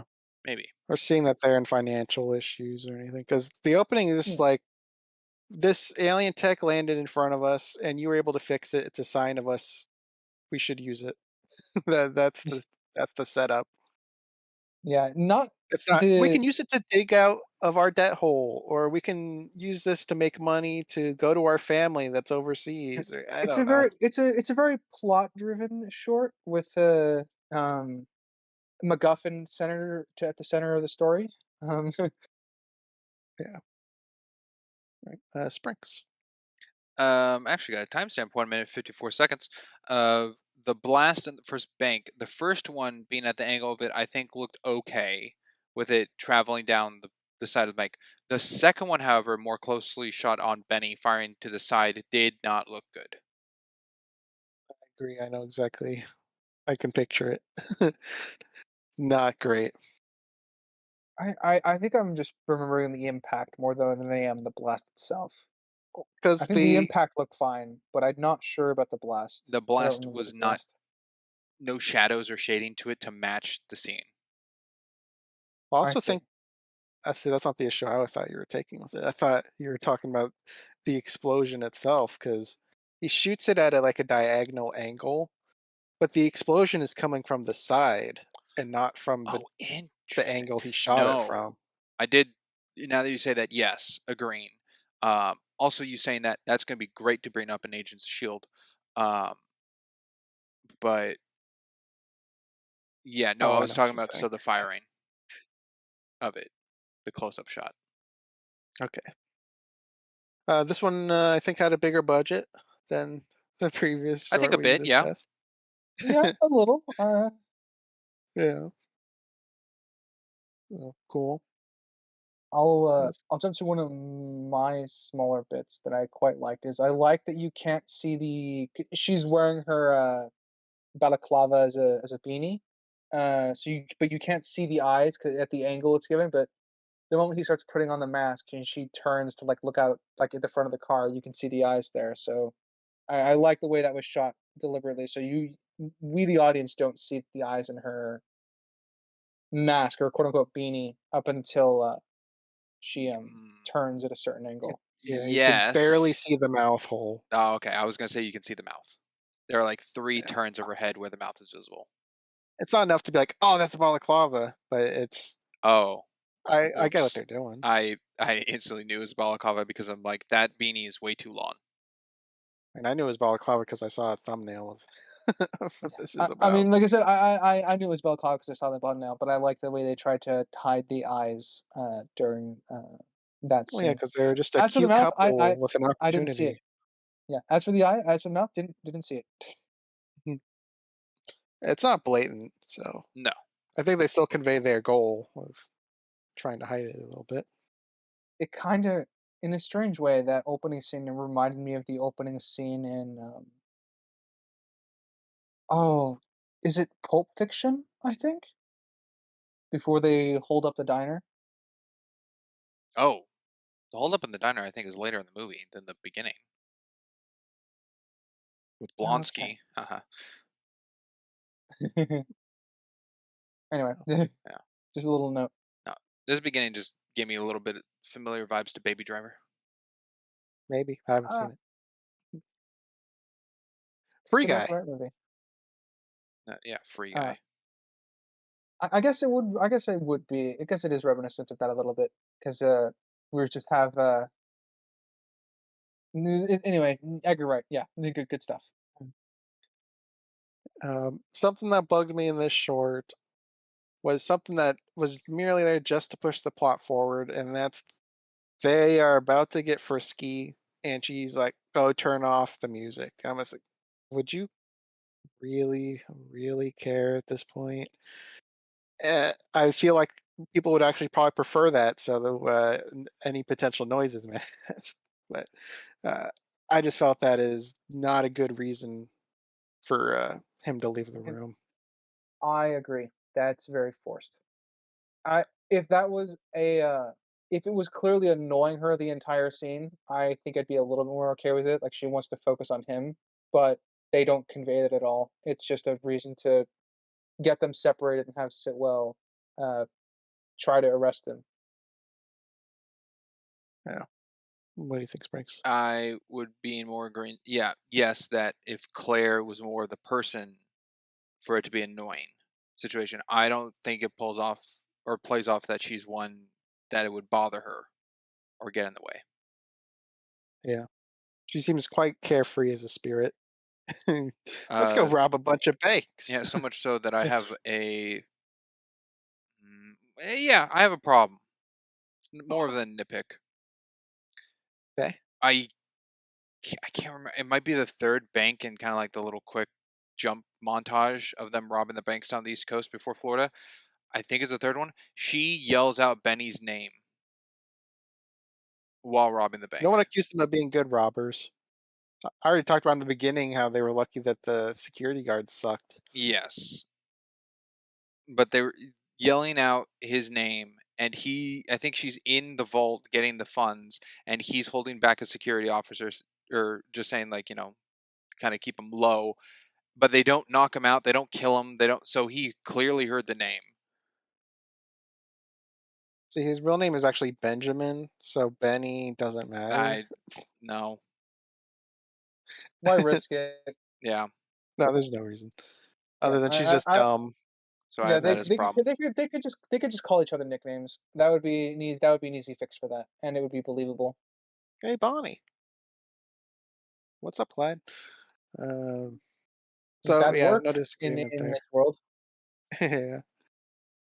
Uh, nitpick I had was a little continuity error with the money on the bed. At one point, it's all over the bed. Second, it's in clean stacks next to Claire, with no noticeable time jump. Might I add? Oh yeah, and also the Chitauri weapon was on the ground and had to angle upwards to hit the money. Or I guess it could have hit the bed and discriminated some of it, but Yeah, I could have blown up the bed. Well, nope, didn't blow up the bed. Uh, No, they sat on it at the end. They didn't put. Actually, where yeah. is the angle of where that shot? Because the walls were still there and stuff. Huh. I don't like how that ended. I like I think the she died. I like that there's just a small hint that Sidwell was gonna kill them. I was amused by that, I was a but little disappointed that he didn't, to be honest. I mean, I would that would be set up that he's Hydra. I think there already is set up that he's Hydra in this Continue. because I lean that he is Hydra to hire two no-name criminals to be part of Shield. Yeah, that's the only justification I got, honestly. Also, I think he's still a level 6, I guess, and has not been I bumped to a level guess 7. is his level confirmed here? I'm just going with what it was in Consultant of him being level 6, and there was nothing said of him being now level 7 with Coulson being missed. Hmm. But he is kind of a leadership. I don't know. The guy Maybe. referring I to him as just Colson kind of feels like he's got a leadership position now. possibly, but he also gave Sitwell the mission to do it, and not Sitwell going out of his way to be like, "I'll take front on this." So Yeah, that kind of felt like not top dog sense, but it just felt very unorthodox that a Shield hiring system or however they go about it would just hire like that in a situation of, oh, you know how to make this Chitari weapon work. Cool. Yeah, I mean, like I said, I think that's a good incentive. What we need is more on top of that. That's kind of why I'm like a sympathetic reason as to why they would be hired. Even if they were Yes. criminals, that would it would still feed into well being Hydra, but it would also feed into a reason for Shield to take a to incorporate them, because realizing that they're criminals by choice, not by by necessity, not by choice, would be the way to go. I can totally buy Shield hiring criminals. My issue with it is the speed, because the guy's like, Yeah, no, "You no, were no, yeah. supposed to return the item like 10 hours ago." I'm like, oh, so they're recruited and already gotten through the system in 10 hours? No, Yeah, thank no, you. no, I would agree with that as well. I'm fine with them to clarify. I'm fine with them hiring criminals as well. They would incorporate them in the shield process, but it would be a long vetting process. Like if they're hiring, let's say, a hacker, they would, I would assume, have someone assigned to them at all times to make sure they don't violate like an internal parole almost. Interesting, you bring up a hacker. Um, Yeah, I mean, like Natasha, right? She wasn't always Shield. She was already a enemy combatant, spy, criminal, assassin, right? Yeah, assassin And of the Red then Room. Shield took her up. So I have no issue with Shield taking up people because their skill set, Yeah, any skill set, was getting alien tech to work. Totally buy it. No, that's fine of the skill set to be hired, but the timing of it and how fast it was has me lean by being these two are criminals to be that Sitwell is Hydra. I think it's the short screwing up the timeline. I don't see it as an in-universe. Sitwell skipped the line for their orientation. I don't get enough out of that. Yeah, being that it's gray area 50-50, I will lean there is to make it a positive lighting for me. Fair enough. Your prerogative. I'm leaving it as an issue for mine. Uh, writer. sure. I quite like Sitwell's plan to eventually annoy them to coming into to separate them. I think it's a good plan. Obviously, I have issues with the excuse being used. His obviously his goal is just to annoy them into separating. One of them asking to come over the music, but I mean, it doesn't coincide well with what they were doing necessarily. But I think it's ultimately a good plan to get them separated. Wouldn't it be so cool if Shield had some like cool tech that would allow them to see through walls or know if there's people in a room that are not in a threatening position or anything to just handle them? Yeah, that'd be nice. Yeah, that's kind of cool. Don't know why I would say something like that. You gotta remember he's only level 6. That's true. You're right. The perceived highest level, might I add. Well, that's why he went in by Because himself. yeah. So I don't think it's the best plans. Really doing the It's noisy neighbor approach. yeah. It's I not think it's horrible. definitely yeah. It's definitely a good strategy for to try. I'm like it's not. I assume he doesn't have all the special devices to see through walls, know when to attack, yada, et cetera, et cetera. I think that as a means, it would be something worth trying for an hour or two, and then when it doesn't work, you move on to something else. You know? Mhm. Sprinks, how are you looking? Don't have a ton at all. When Claire blows up the wall and it gets all musty on the other side for her to look around, how did Sitwell go from on the bed with Benny rolling over to the left hand side to then behind her in her room?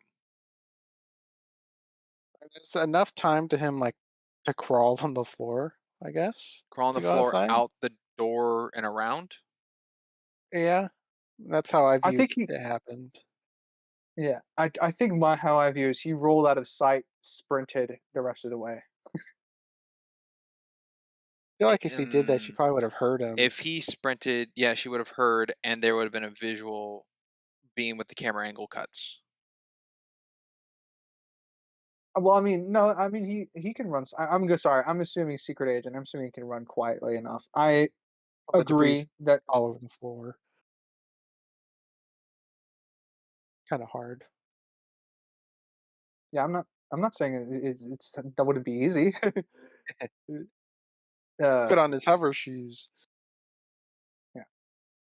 I was. It's a movie moment, is what it is. In a short, It is what it is. is. I'm leaning teleportation. I'm Uh, leaning it's feasible, not probable, but feasible. yeah, that's probably where I say that it's feasible, not probable. Um, And she's truly crazy. she she shot the wall. They both should have died realistically, but she's just crazy. Oh, the wall took the impact. She doesn't know that. It could have blown up the That's true. entire She room. doesn't fire this gun. she sees it fired enough. This is the She's first time seen she's him fired fired it. multiple times. I guess what's the point you're trying to make staying it's the first time using it? Well, what I'm getting at is that just because it's the first time she doesn't know how to handle it well, I don't know if there's a leveling of like blast on the gun. I think it's just a one shot. But being that she's seen it, I think it's fine for her to identify the blast of it.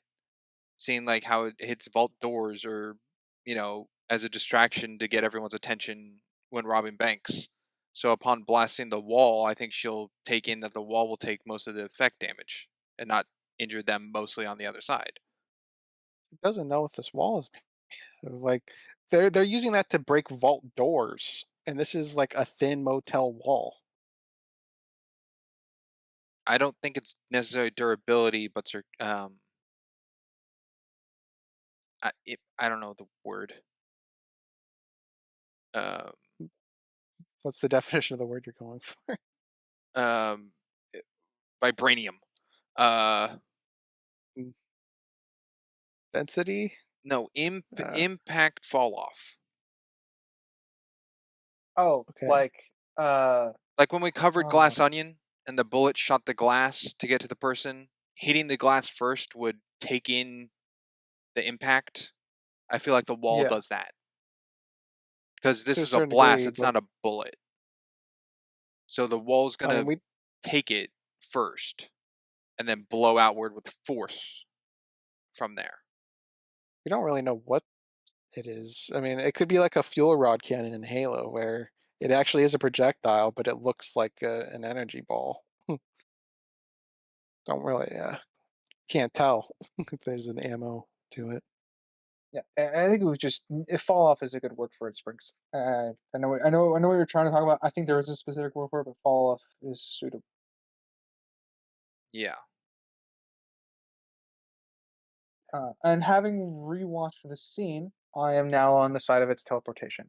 If I understand the layout of the rooms Well, correctly. you got to go with the door Yeah, because the door doesn't he. make noise and it would have to open and close. Well, no, I leave teleportation because I think he comes in from the side that's not related to the door. I think he would have. So he rolls off the side of the side of the bed, but he appears from the opposite side of where she is standing, and that side is the side away from the door, like the what would be the door to their apartment. So, in order for him to be there, again, this is why I'm leaning teleportation now. Is I think he would have had to go through like their outside terrace or balcony to get into the room if they had one. No, doubt it. Doubtful. Yeah, and that's yeah. I'm now on its teleportation, having rewatched the scene. Hmm. Okay, well, I looked at it just now, and I still in the camp. I think it's possible. I think there's enough time in between her poking her head through the hole to see where he was to do something with it. Yeah, I think he could do. He definitely could do something with it. He should have been coming in from her right, not her left. Don't I think think it's that's the teleportation layout. either way, left or right. Yeah, it's not a very good short, anyways. So I'm not going to die on this hill. So let's go with a rider point. All right. Kind of like with Coulson getting his own. Actually, we're getting another a Shield agent also getting their own sequence of how they go about arresting people and stuff like that. Um, but I do like the tension in the spin the bottle kind of Chitari way. It's definitely plot armor that everyone survives, and that they're lucky, I guess. But uh, I do enjoy, I guess, the tension of it. Yeah, it was weird seeing him fight like that because yeah, I've always seen him as this like desk jockey or whatever, Yeah, like the head of the pencil desk pusher. jockeys. Yeah, I mean, but then seeing him actually do some combat is caught me off guard. Never seen this. All right, It Springs, makes you can go if sense. you The have. sorry. Uh, yeah, Springs, you can go if you have anything else. Last thing I have is that this short, comparatively to the other two, actually had credits. The others had Well, like credits. a themed credits look. Like Yeah, I see. detail actually went into this one. Oh, I see. Not just a black and white scroll. Yeah. Yeah, there's. Oh, darn it! I didn't save it. Well, on the fax hunt, I found that there was a mess up on it where they misspelled project or something. There's a word that's misspelled constantly in the background on it. Oh, Darn, interesting. wish I wrote that down. But yeah, there's a spelling mistake somewhere. But yeah, really long credits for something so short. And Like, an after credit scene. Wild. I guess I missed that. What was the after credits? It's just Claire in her chair spinning around. Maybe that wasn't in the version I saw Oh, because I found a different version than the Disney Plus. Just for spinning in a All right. chair. Well, she's wacky. That's an Yeah, established she's trait. she's definitely got a she's got bored her job, which is good, I guess. Yeah, something. All right, or how about you if you have any? I'm out. You're out. So, do I have anything? I think I'm also out. She can't make coffee, so but that's she'll something, learn. I guess. Yeah, I'm sure she'll win. That's it for me. So let's jump into the rating sections of this one. I will start. Subjectively, I am at a 4. I don't care for this. I didn't really find any enjoyment in this. The most would be the Stillwell, like, alluding to killing them. Uh, I would have enjoyed if he did, but I did enjoy just the comedy of him not doing it as well. So success on that end. But that's it. I didn't care for Claire or Benny. I found no interest in their storyline because they're so plain. Like, Ryder and I mostly talked about the meaning behind wanting the cash, and it's just they want cash for their future. That's it. I wish there was more to it to get me engaged into their characters, but we don't get that. So it's out of 4. Interesting. Uh, oh, interesting. Well, a lot of negative, and one thing that's a slight positive has it at a 4 for you. That's interesting. Well, once we get lower than a 4, that gets into more like hate territory. Hold on. 4 is When I you, don't like it. A general we of my own ratings. there we go. Okay. I I mean, you want took to it in a different way just than want to in make my sure the statement. clarification. Yes. Sorry. Okay. Uh, 3 or anything under 4 is getting into hate territory. 4 is I just don't like it or care. I don't. That's where this fits. Gotcha. Um, Objectively, uh, I have this at a 6.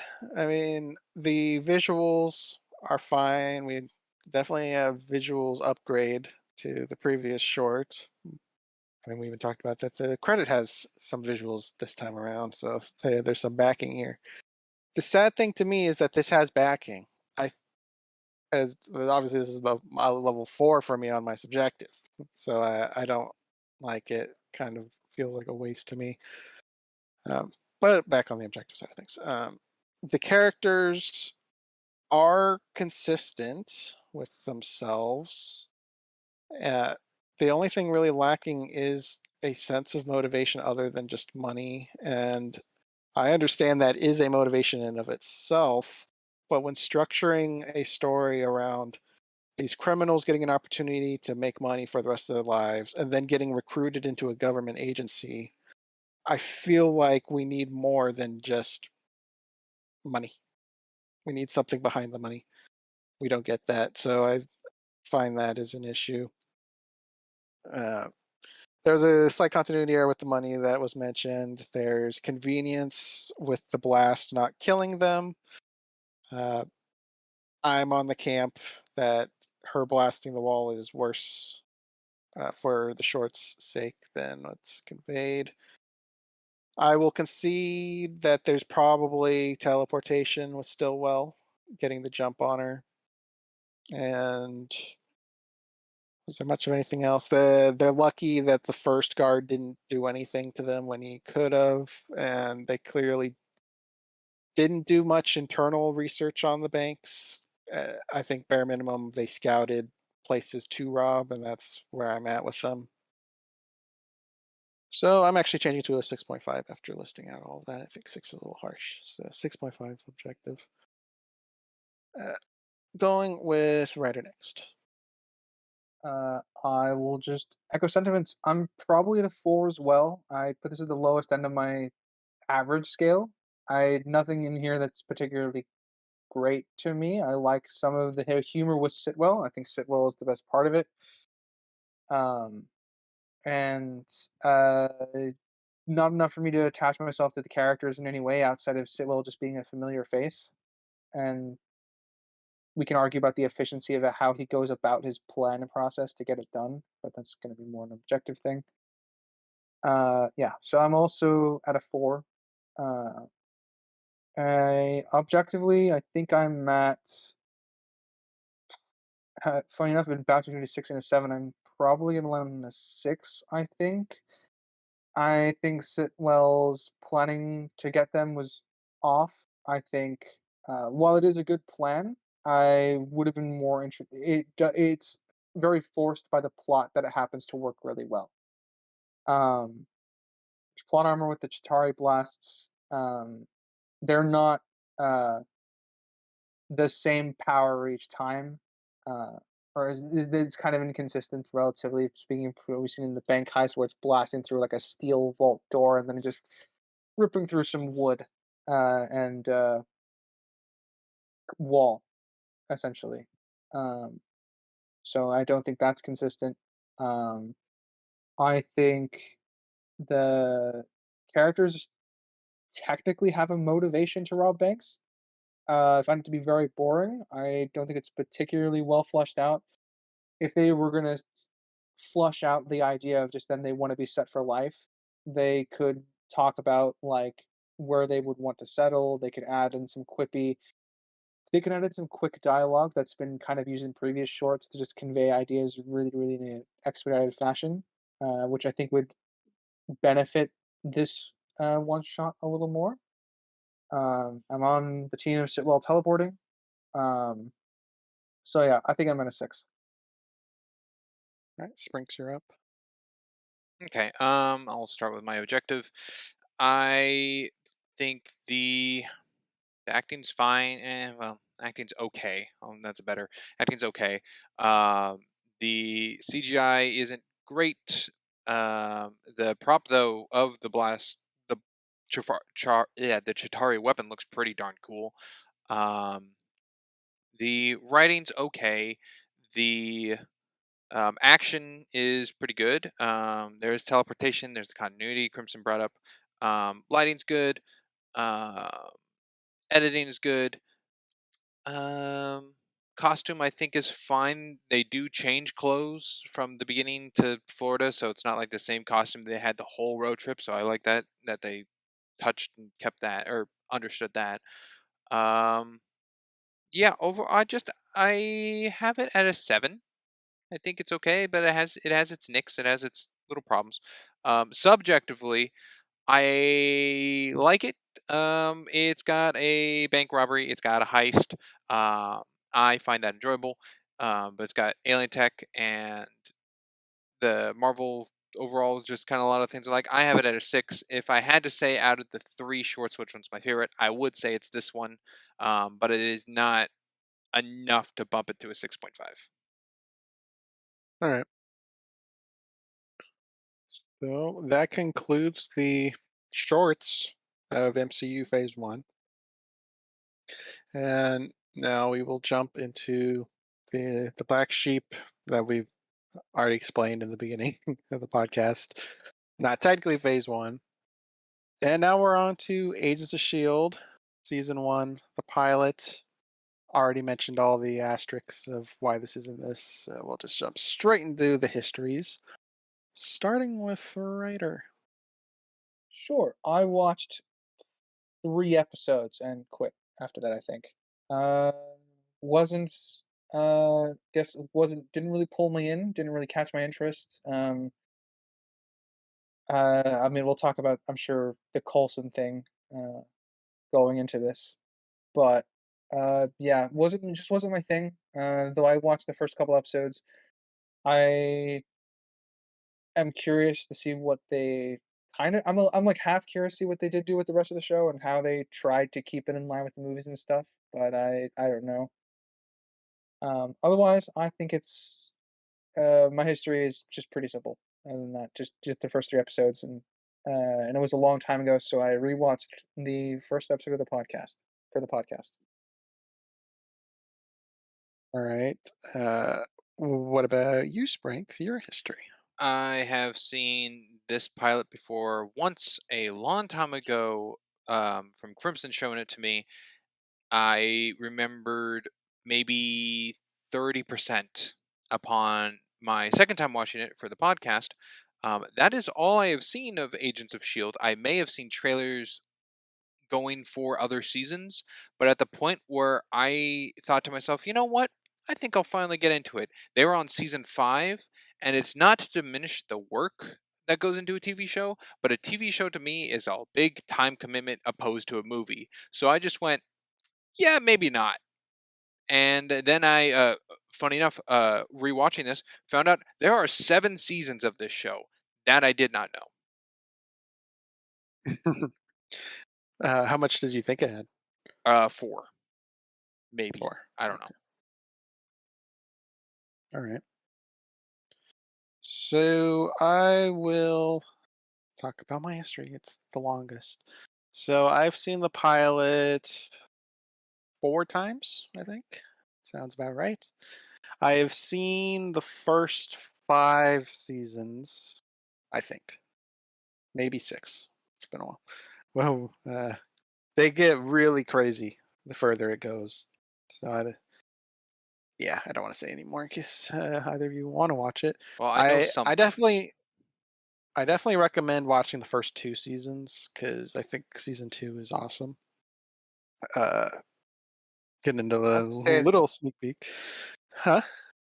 the only thing is that when they're trying to stay in line with Winter Soldier. Soldier, yeah, yeah. I think that's pretty fun. Um, I have season 1 and 2 on Blu-ray, though I have not watched them, but I have them. Um, I guess that's about it. So fairly experienced. If you have longer going questions, I probably won't have answers because I don't remember a lot, Oh, but I might. okay. My question is, when do they stop canon? Ha! Figured you were going to say that. There's there was a time where Kevin Feige said it was canon. I believe it was season 4. So but he made it a blanket statement where the entire series is no longer canon, not just from that point on. It's just the show's no longer canon, um, which is unfortunate because I think they did do some good stuff in the background with this show. So I believe the first 3 were originally canon. Going into season 4, it got decanoned. Everything. Okay. I feel like this show fits in the Marvel realm with like Inhumans. Oh, that hurts. Not comparing like same quality, but in the sense of like Multiverse of Madness bringing back Black Bolt, but that's Black Bolt from Inhumans. I feel like the same could be said about this show with stuff. Like if Secret Wars later wanted to include this version's Ghost Rider kind of thing. Oh yeah, I'm sure they could pull some stuff from this. There's a lot of characters There's like Ghost Rider in comic. this show. That's one of the few Season things I 4. know. Yeah, it's or 5 or 4, whatever. It's one of those two. Um, no, there's a lot of comic book characters in this show that they could definitely bring back in a larger crossover thing. Um, and I think that would be pretty cool. Lots of stuff to come from this show. Uh, but I don't want to talk too much about it because who knows if anything comes of this. Let's jump into some facts. I did manage to find some. I did not manage to find a budget to continue the pattern of this Particular podcast. episode. Yeah. So, fact one. At first, Chloe Bennett, who played Sky, thought her character would become She Hulk eventually. I don't know why she would think that, That's not the but name. apparently, Uh, it's dumb. She-Hulk's name oh, isn't Sky. Sky. No, yeah, I don't know why she thought that, but that was apparently an expectation she had going into it. Oh, the first fact I was going to open with was this was directed by Joss Whedon. This episode I can believe it. and written. So yeah, I can see his hands in here tingling around. Uh, mm. So while this is in continuation of Coulson's first appearance, this is actually the second television series of which Clark Gregg, aka Coulson, played as Agent Coulson. He also voiced Coulson in Ultimate Spider-Man. Didn't know that. I didn't know he Interesting, but played an animated Coulson. that's not It's not MCU connected. MCU. Okay. Well, I guess technically with the multiverse, everything's now canon, but you think about it like that. But I no, don't. Ultimate Spider-Man is not part of traditional MCU. During the 15-day shooting schedule for the pilot, a splinter unit traveled to Paris to film part of Agent Ward's introduction. They had 1 day to prepare, 1 day to film, and 1 day to come back. So it was cool that they actually went to Paris to film. That's neat. Kind of cool. Yeah, Instead I of mean close sets. those stuff did look the stuff there did look on location, which I thought was neat. Yeah, back when Marvel cared about stuff like that, not all just done in post. And I believe that was all the notes I had. Yes. All right. That is the end of the history, unless you both have something to add. Well, sounds like the end of the facts. What did I say? History. Oh, history of the facts I found. There you go. All right. We'll jump into the coverage then. We are doing a popcorn structure within the acts. I saved it. We're doing a 3-act structure. Uh, Act 1 consisting from the beginning to when Ward gets to the bus, but not the stuff in the bus. And I think I would like to have Spring start this one. Cool. I have another bit of slight history that didn't relate necessarily to the show, but I have, upon watching this, because as I said, I only remembered maybe 20%. There was a part in the show that I went, "Oh, I have a comic that looks like this show," or reminded me of something. So I went through my comic collection, and I have a comic with Phil Coulson and his car. Yeah, Lola, Lola's very Yeah, important. but I'm pretty like, big I character. recognize this car, so I had to go hunting for that comic. But and that'll be on the Instagram. Haha. There you go. Good find. Good memory. Yes, but I'll jump to Uh, something, I guess. Yeah, a slight problem I have with this diorama in the shop window. It has Iron Man flying, which I think is pretty cool, strung up. But then there's a second Iron Man in the background, behind the sun, and it's not War Machine, but it is actually what I can tell being the Mark 6 armor from Iron Man 2 versus the Mark 7 of the Avengers. Yeah, okay. So I have that 2 points of nitpicks. I don't see how that's a nitpick though. That's what I was gonna say. Like, what's wrong with that? I see the diorama Well, depicting the New York fight with all the Avengers in it, and it's depicted oh, incorrectly. War Machine's not even in that fight. Exactly. They're trying to sell no, toys. They're not doing a recreation diorama per se. They're just trying to sell their products. I think the only bit on there that I think that I'll grant you that it's kind of filmed oddly. I don't have a huge issue with it. The Mark 6 armor is a little bit separated from the Battle of New York setup, which is fine because he technically started the battle in the Mark 6 armor. If we're gonna be really nitpicky, but Yeah, I don't have an issue because it's a store diorama. It's not a professional thing like a Marvel diorama competition. Then I would find issues because then it's just not realistic to the scene being depicted. At least that's where I land Okay. on it. Writer. sure.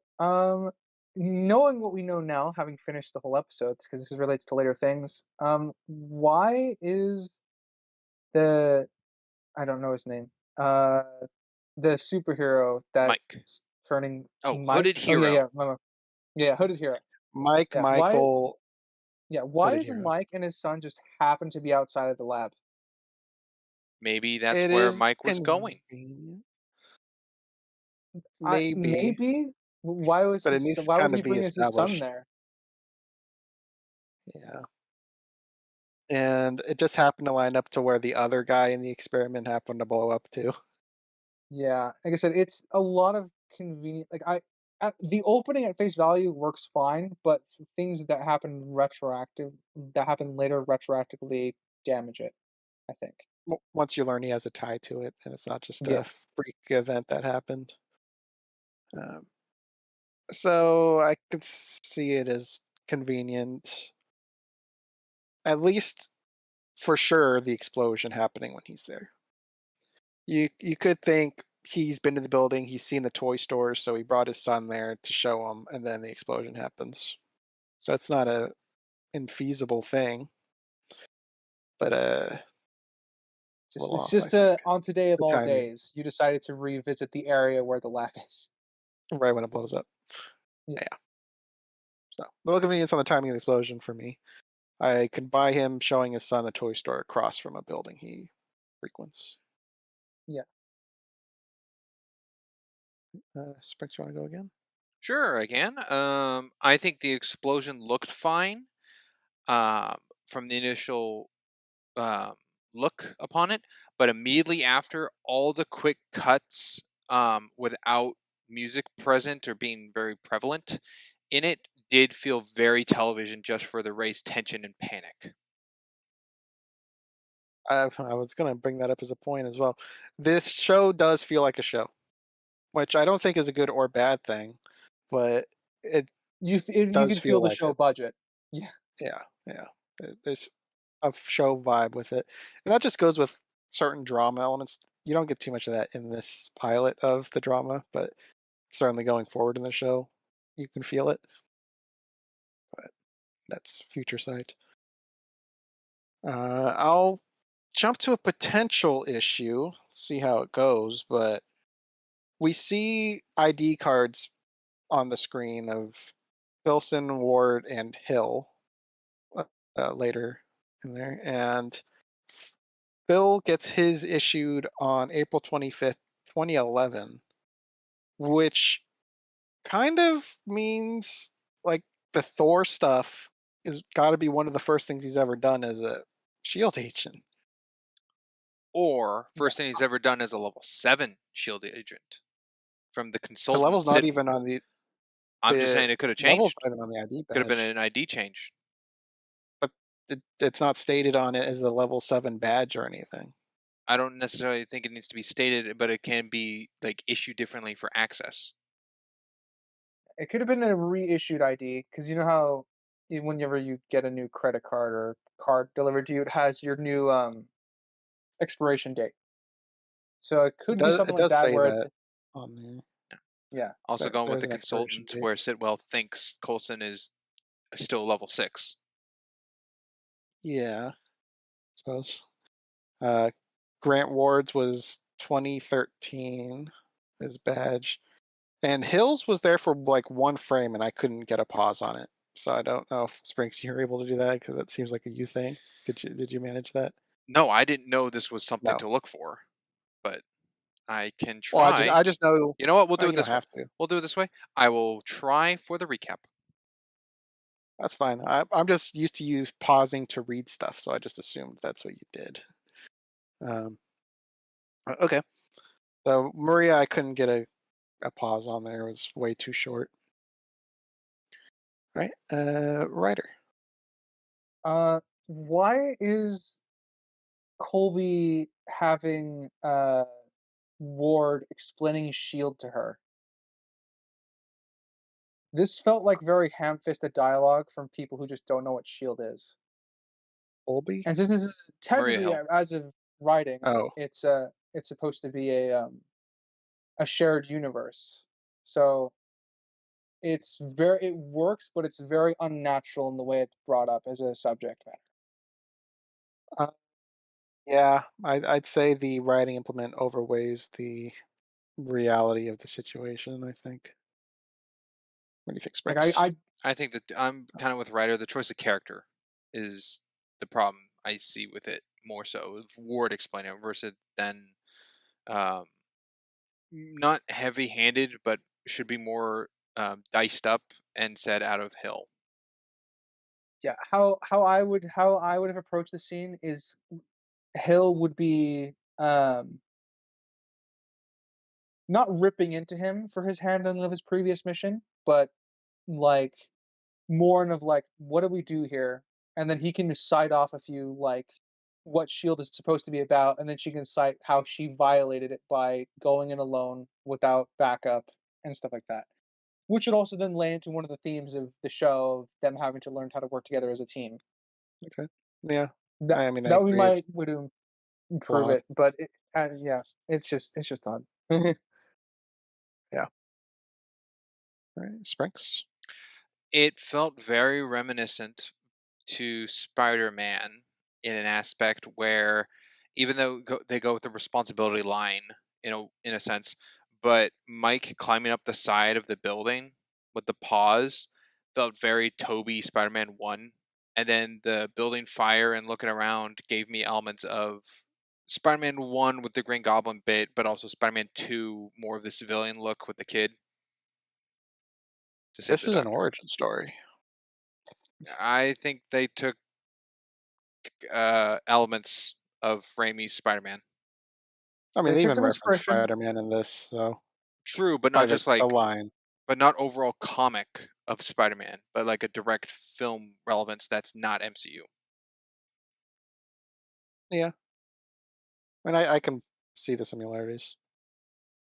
Let's see. What do I want to talk about? So the level of tech.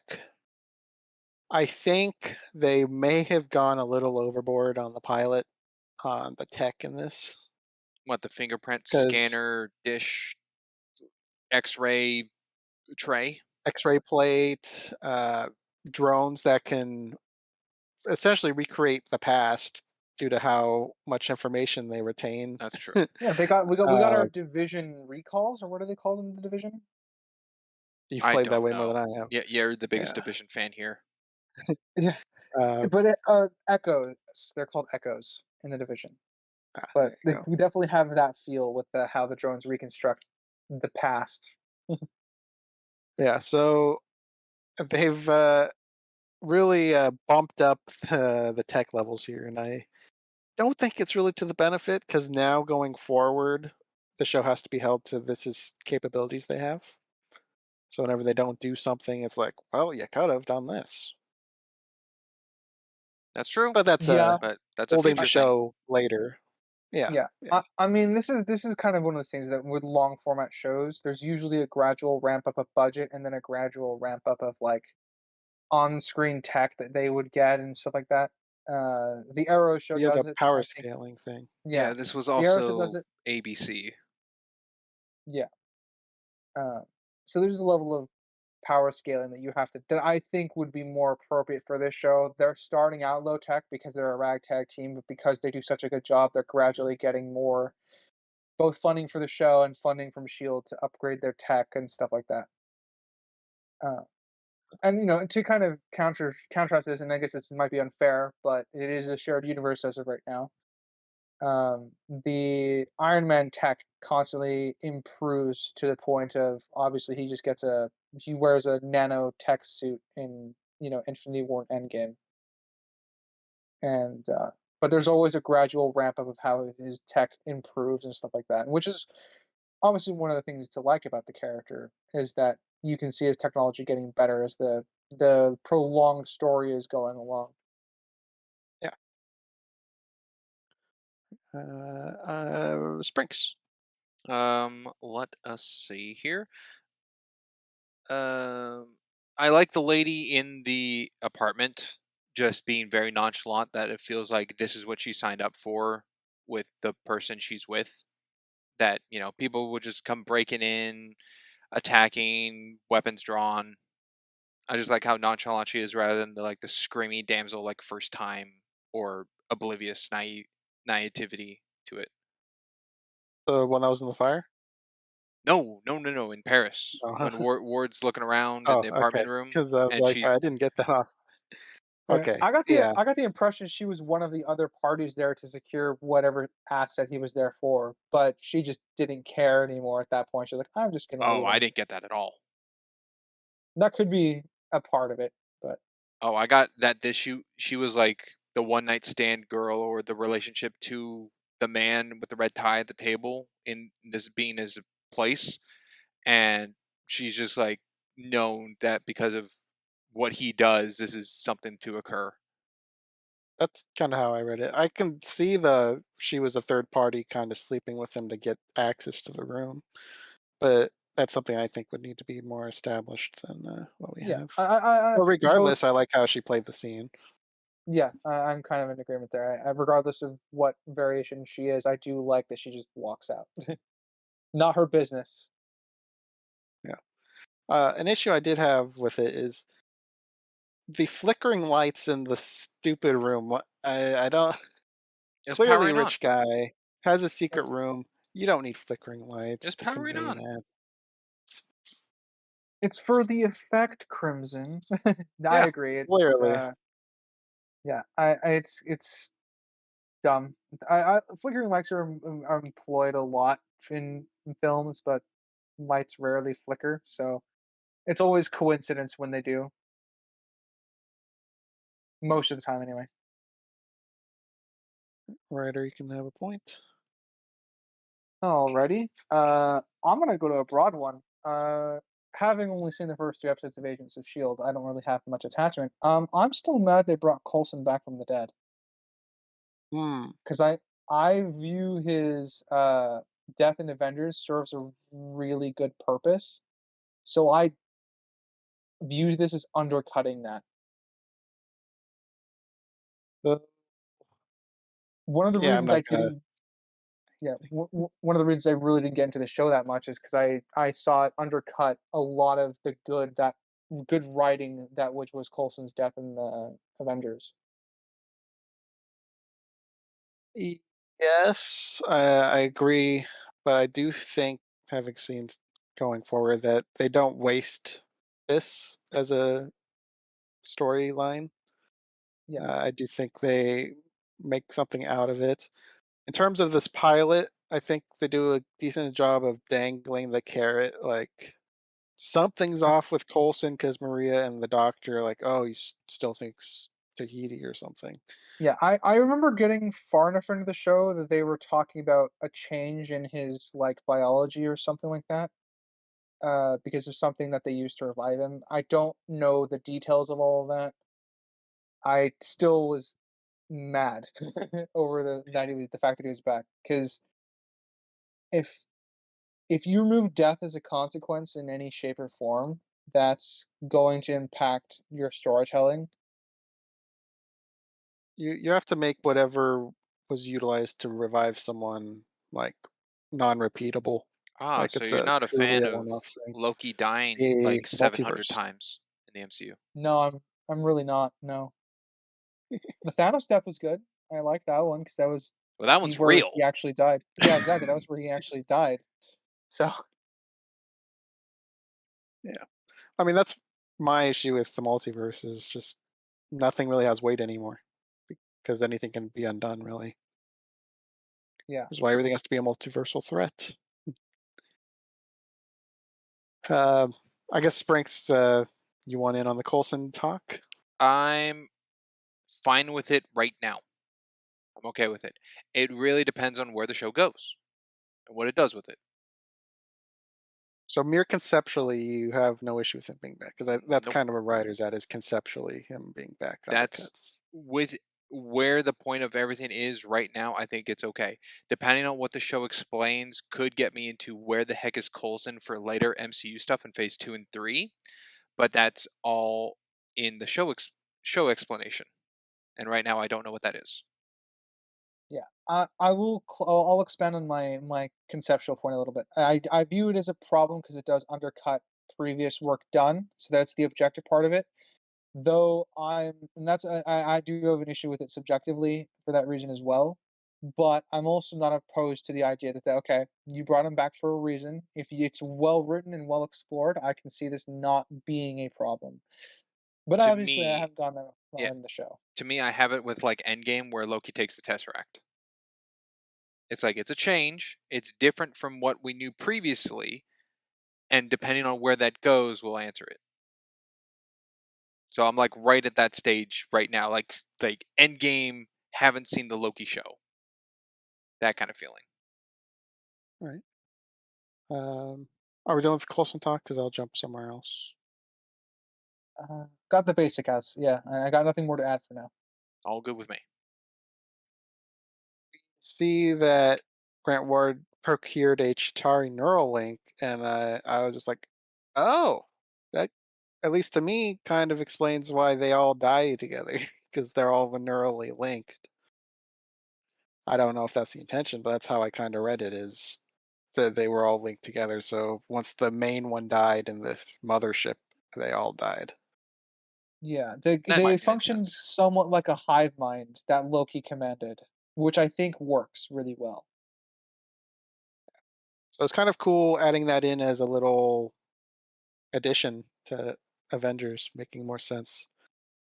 Because that could Yeah, just be seen as oh, it's cheap that they all just died because the ship died. Now we know that they were all neurally linked. A little bit more Chitauri lore. And just the idea of there's alien tech out there, Shield's taking care of it. We've got that with the item 47 short, or yeah, 47. Well, it's just cool to see that stuff is happening behind the scenes of the movies. That explains stuff, even though this is no longer canon. Sprix, you're up. There is in the fight scene in the apartment in the kitchen. There is. It's not even a second long. It's a split second of a shot of a camera inside the oven for when the Yeah, one of the guys hits it.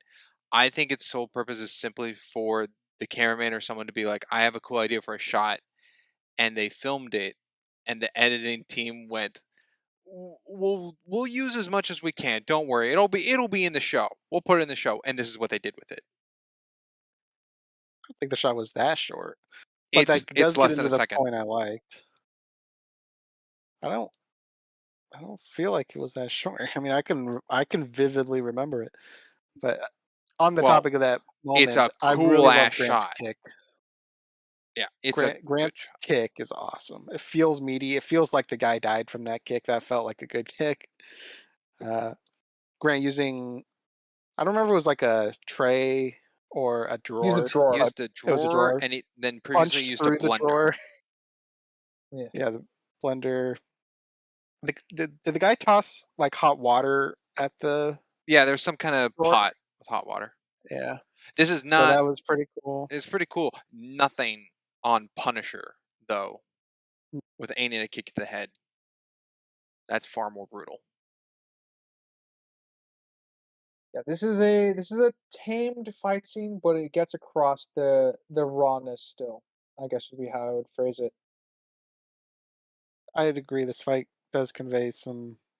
This is on ABC, so you're limited on the gore and stuff. Yeah, the But I brutality. think they maximized what happened here because that guy felt like he got wrecked. The oven guy. Yeah, So I think they did good with that. And I think it was good to open this pretty much the series with a fight scene for the most part. Sure. Kind of opening. You had the narration stuff, but Yeah, well, I mean, this is the opening for Ward's character. that's true. yeah. Introduction of him, not the Yeah, world. yeah. Mhm. You get because you're kind of introduced with. through the show, through the Rising Tides narration. Yes, the heroes Yeah. and monsters. Which I was questioning why they showed the Chitauri for monsters and not Abomination, but it's fine. Well, the people don't know about Abomination, right? It was pinned on Hulk. So, The survivors of the Harlem incident would know. well, I guess they kept their mouth shut because the cover held. That's true. So, or Shield has the Men in Black Forget Me Nah, they stick. don't have that. If they did, that would absolutely need to be established. Yes, it would. And that would be quite OP. Imagine going up to Thanos and flashing him, A being like, neuralizer? "You don't remember? Yeah, you don't Listen, remember the Infinity Stones. Go back to your farm." I would take that. I would take that over the what if of like sometimes all you need is a good argument to talk to. Oh God! Oh God! Stop it! Stop it! T'Challa isn't Star Lord, all right? I mean, that one, but Peter Quill, T'Challa, two different people. Terrible. All right, writer. Sure, I love Keith Coulson's dry sense of humor when he reveals "Welcome to Level 7." Pretty blunt. He's having some fun. I enjoyed that little bit. It's one that made me smirk. Oh, yeah. I saw that it was dark over there, and I had to do it. I think a light's out. That's pretty funny. And we did talk about kind of throughout the season uh, of Coulson as a character, and I do think they loosened him up for this to be more comedic than previous. Ryder, you've Yes. been kind of hitting this most out of the three of us. Yes, he's a very stern by the books character. He's I don't want to say broken, but he's very much different from where he was. And I think I mean, if I were, I don't know, writing the show, I would pin a lot of that change on the death he suffered at Loki. Um, and that loosened him up a little bit more because, values life more, yada yada. I don't get that in this episode at all, so I just would take this as a change in his character and how he acts and how he perceives the world and how he acts in the world without those confirmations. Um, but for now, I think that's a good enough headcanon to explain away why he's acting differently. Yeah, because it being a pilot, yeah, they have a whole season planned for his character to leak that kind of information if they are to If they to go do, that so angle yes, and stuff. yeah. So for now, So I can infer reason enough for it not to be a problem, but it is very much a change in his character and how he's acted previously in other MCU appearances. yeah, not drastic, but cranked up a bit the humor department, at least for me. Uh, I'll talk about Michael Peterson, Mike, the hooded hero.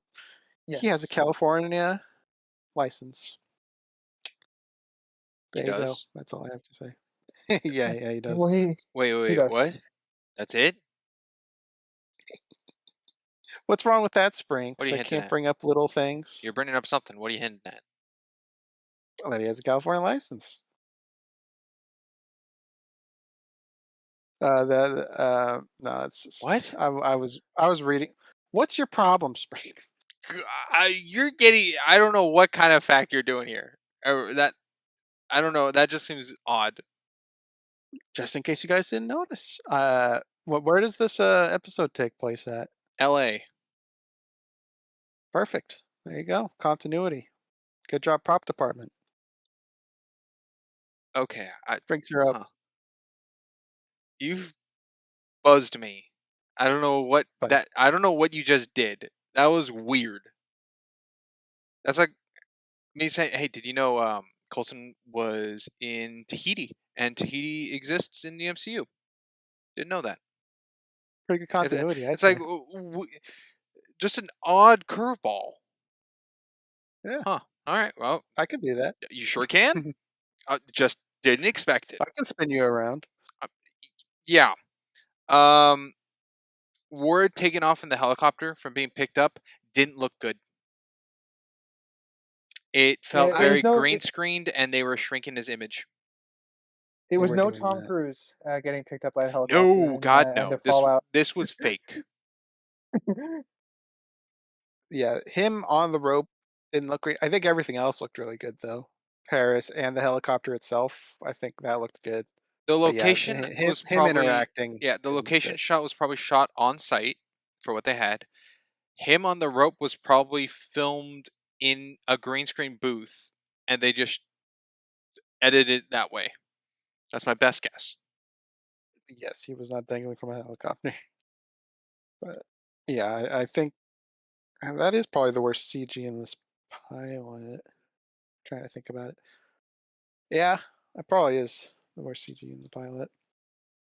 Because even though like the r- rewind footage of the guy blowing up, he looks a little off, but it is just a reconstruction and TV budget. This just felt eh. That's true. Let's go with a writer point. All right, let's go with the I'm not good with names with this show. The Rising Tides girl that Coulson will recruit Guy. to Shield. Sky. Sky, thank you. Um, what's her motivation for going to Mike again? I don't. It came across like multiple things that she was trying to encourage him to be a hero, but also warn him that she was gonna get caught. I have no idea why she even approached to talk to him. That gets into past the pilot info. But in terms of just the pilot, I guess she just doesn't like secrets and Shield and knows based off their track record he'd be a target for them and she wants to help him. But there is more to it than that. Just not Yeah. privy to the pilot. Within the context of this episode, it doesn't make much sense to be honest. It comes across as she's there just to for us to be introduced to her character. The only other thing I can think of is that she knows what centipede is, which is why she's outside the lab and was able to see Mike. Well, she Um, said she was there recording them with the audio, so that I guess goes in coincidence of him being there when it explodes again, like we talked about earlier. But okay, she yeah, that if makes she it was worse. watching the place if she was watching the place already, she might have already known about him. She just didn't get his name yet, maybe. I Don't know how long she was don't. watching that place. Yeah, Oh, I think there's grounds for her to be present there. It just lies in the convenience factor of Mike being there and her knowledge of his presence at all. yeah. All right. I mean, that makes the plot a bit worse, but I don't think I think it saves the character idea within her a little bit more. Yeah, because she said she got the info off the web before it got sponged out or something. Yeah. I guess, do you have anything on any of that, Sprinks? No, it's just a little coincidental that the explosion occurred with Mike present for Sky to be there all at the same time, and it wasn't planned on any of the three accounts interlinking with one another. There's no um, Venn diagram of them overlapping. It's just three separate circles. Yes. The only connection being Sky's watching the place. Yes. So like I there's liked. something there why she's there. There's a reason why the guy went to the doctor to explode. There's a reason why Mike is near the building for the doctor with the phone call and talk later. So there's reason for it for me, but they don't connect with one another in any way. In terms of timing. Yes. Yeah, it's kind of where I'm leaning with it. It's more the timing I'm finding as the issue. Ryder, were you about to interject in there? Thought I heard you. I forgot though. Okay. I have it like what you guys brought Classic. up earlier, where it's not impossible but improbable. Hmm, yeah. I liked Maria Hill's discussion about how the world has ended already. It died the day of the New York incident, and now we're ushered into a new world. It's kind of a cool way to think about it because it really is a new world now with everyone knowing about aliens. It's Uh, not just a billionaire in a suit. a brave new Uh, world. Some could say that. They say it at the end of the episode. Yeah. Yeah, So I think it was just good. I think Maria had some good stuff in here. I didn't say it in the facts, but she was only there for the last film day, so they had to get her right. Um, so yeah, that's that line. yeah. Let's I think go. it works out well. For again, I agree. Hill's line about it being a new world works. I that fits with the context within the MCU. And everyone knows about the heroes. Everybody knows that there's aliens. There's a lot. The world has changed. Yeah, and it's cool that they had her in the pilot of this show because it's Agents of Shield. It's good to show Shield agents we actually know, not just Yeah. Coulson, a character that's dead, but someone established other than that. So do like that. Sprinks, you're up. Oh boy, I got a lot. Just going off of that, I'm still a little peeved. It was a little bit in Avengers, but still here. That yes, it is a new world with everything of New York revealing a bunch of stuff, but these people's history books having like nothing of people or identifying Captain America being like a hero, and it's never stated that's like covered up or um, Shield, took charge of history books or Captain America. The story is different than the truth or any of that. I feel like Captain America should be common knowledge for people to know. Um, the thing with Cap is, do we know the public knew he was superhuman? Because the public, he was like an advertisement and he had movies, but He I don't was. think the public knew he was a superhuman. Do people even know he was in the war? Do they just know him as like an Uncle Sam character? Like a character or icon, not an actual person. I mean, there's the people who would tell stories of it could be something like that where they're like, "Oh, when I was young, I remember going to the theater and seeing Captain America perform the Star Spangled Man," and people were like, "All right, Grandpa, that was just an actor playing him," or something like that. Yeah, the Like only that could thing be the hinting is like history.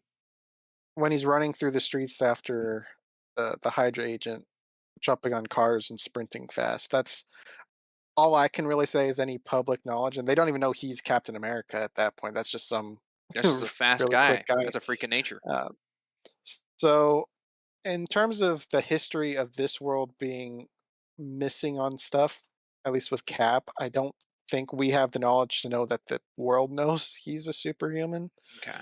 but more of a So Uncle Sam icon. yes, at the point of this, the Uh, Cap is the only one I can bring up. I can't talk Yeah. about the '90s of Captain Marvel.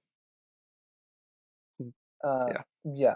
I will half agree with you, Springs. A lot of my issues going into phase two is that they have promised us an interconnected world and don't really deliver on that. Um, and I do think your cap point kind of leans into that a little bit because we can infer all of that, but none of it's clearly defined for us. Um, and so that goes into one of my broader world building issues with the MCU in phase two, which this is a part of, funny enough. Even though we're capping it off at the end of phase one, it is still a little bit of an issue here because it's still after the Battle of New York. How many people do you So think in this world see the Battle of New York Captain America being a totally different person than the Captain America they know from the '40s? I don't know, but I would assume they would think that they have no reason to believe that he was under the ice for 70 years until Does it's public well knowledge. that's the thing. Is the 70 years on ice public? Yeah, I don't think that would be. So they could just assume someone else got the shield. Yeah, Like they don't know it's Steve Rogers until later. this is just some super strength guy that they gave the title. Could be that. They I think they know with certainty by phase 3 who Steve Rogers is and that he's still operating as Cap, but that's, I mean, the museum, the Smithsonian Museum, I think would be the start. yeah, I'm sure it's a there's some sign that historians that recognized him as a war icon, but as an actual living entity from the 40s, I don't know how many people would think that. This, I mean, for me, I guess, kind of getting into future MCU stuff. Everybody knows it's that guy. It's Steve Rogers from World War II. It's the same. Yeah, They know it's the same person by the end of Phase Two. yeah, So I would but say Smithsonian would be the start, but I mean, spoilers for Ultron. He's talking with World War II vets and drinking with them. That's true. yeah, So I would say by the end of Phase Two, the world broadly knows that Captain America is Steve Rogers. Yeah, I think at that point we have enough clear evidence to infer that. Okay. That all the yeah. No, stories no are to be disagreement with the true, future. mostly. Okay. Which stories are you referring to? Like him being in the war, him being a stage performer, him, being tested, all the stuff with the World War II that occurred Him in having the a movie, history. Yeah, but being a thing, not just like a name or, he was just a stage Yeah, performer or he was there just in the movies or yeah, there could be levels of exaggeration. Like people could go, "Oh, come on, Hydra Shark being lasers, that sounds ridiculous." But there could be like Hydra is a deep science division, so that was Captain America's primary target during the war. Like I think that would be public knowledge, whether or not the tech was. So there's a kind of a balance they could run with that. could be. Yeah. well, yeah. I mean, that gets into public knowledge of Hydra, and I feel like the only people that would know about it would be military people, Okay, and I think they. Hmm? Hydra, as far as them being the Nazis with the Nazis in World War II, that's public knowledge because they directly refer to them in the Smithsonian. At what point? Oh, but the announcer guy says it.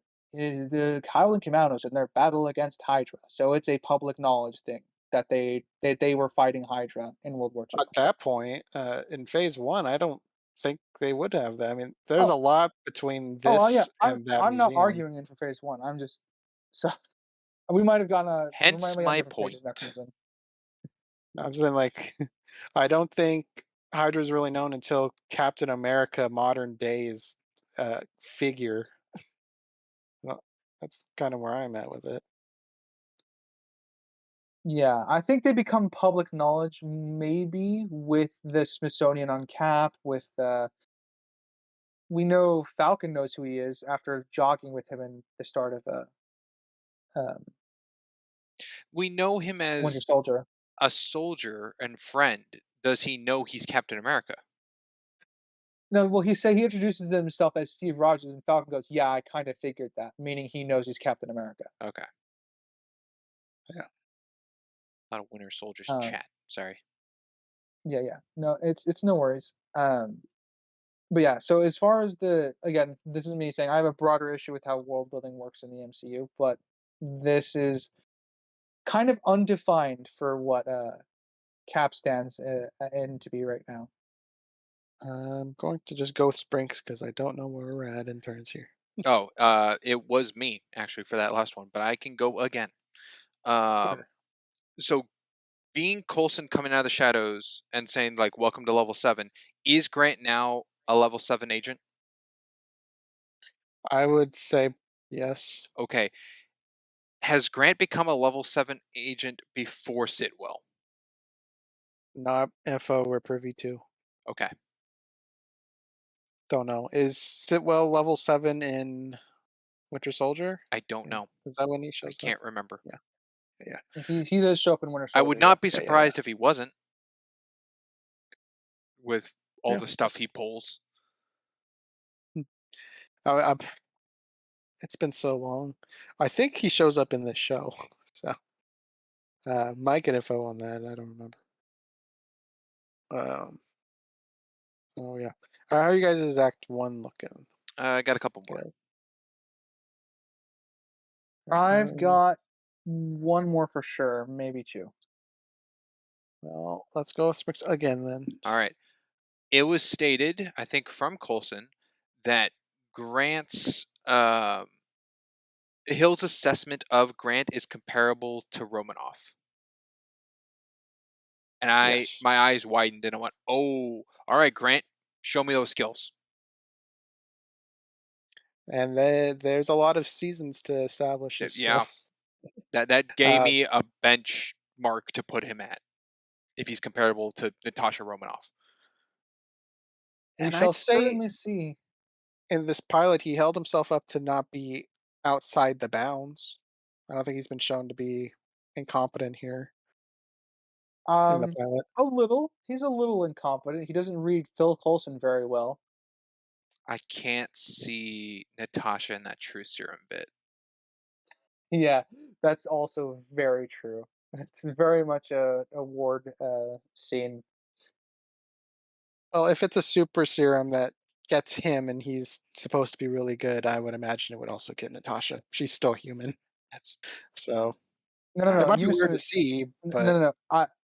The part that I would point is that Natasha's probably too smart to be near Coulson for that yeah. whole I thing. feel like Grant put his guard down, being Coulson being the upper hand. I don't think Natasha would have put her guard down, especially in an interrogation situation. no, I don't buy that. There's no reason for her to be on guard with her superior thinking she's gonna get injected with true serum. I think that's way too much hindsight 2020. She that's like future sight stuff.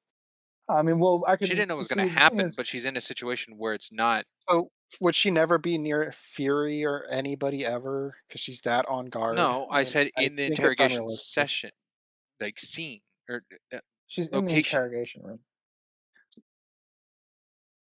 Yeah, she'd be in the room. The scenario at hand would keep someone on guard. No, I guess I'm just going to disagree that the interrogator would be on guard of their superior. The other side of this coin is that Natasha would knows Phil Coulson too well. I mean, that's why she isn't here, to be honest, because she'd probably detect the differences in him. I don't really know her connections at this point. She's more of an I'm Avenger going based than off a Shield Avengers. agent, right? I don't know. I don't know. All right, writer. Meeting the bus driver in the filing clerk room. Uh, it was just good to see the actress. Melinda May, not the actress, but the character. Melinda May. Melinda May. It actually, quick question: is the doctor that comes in to talk with uh Hill about Coulson being cleared for duty and how he can never know? Is that the priest from Firefly? Yeah. That is Shepard. Yeah, All right, cool. All right, just making sure I recognize them. another Whedon person. Yeah, because Mike, he's an angel as a character as well. Another Whedon connection. Let's see, what was the point I had? Darn it. Lost my place in my notes for it.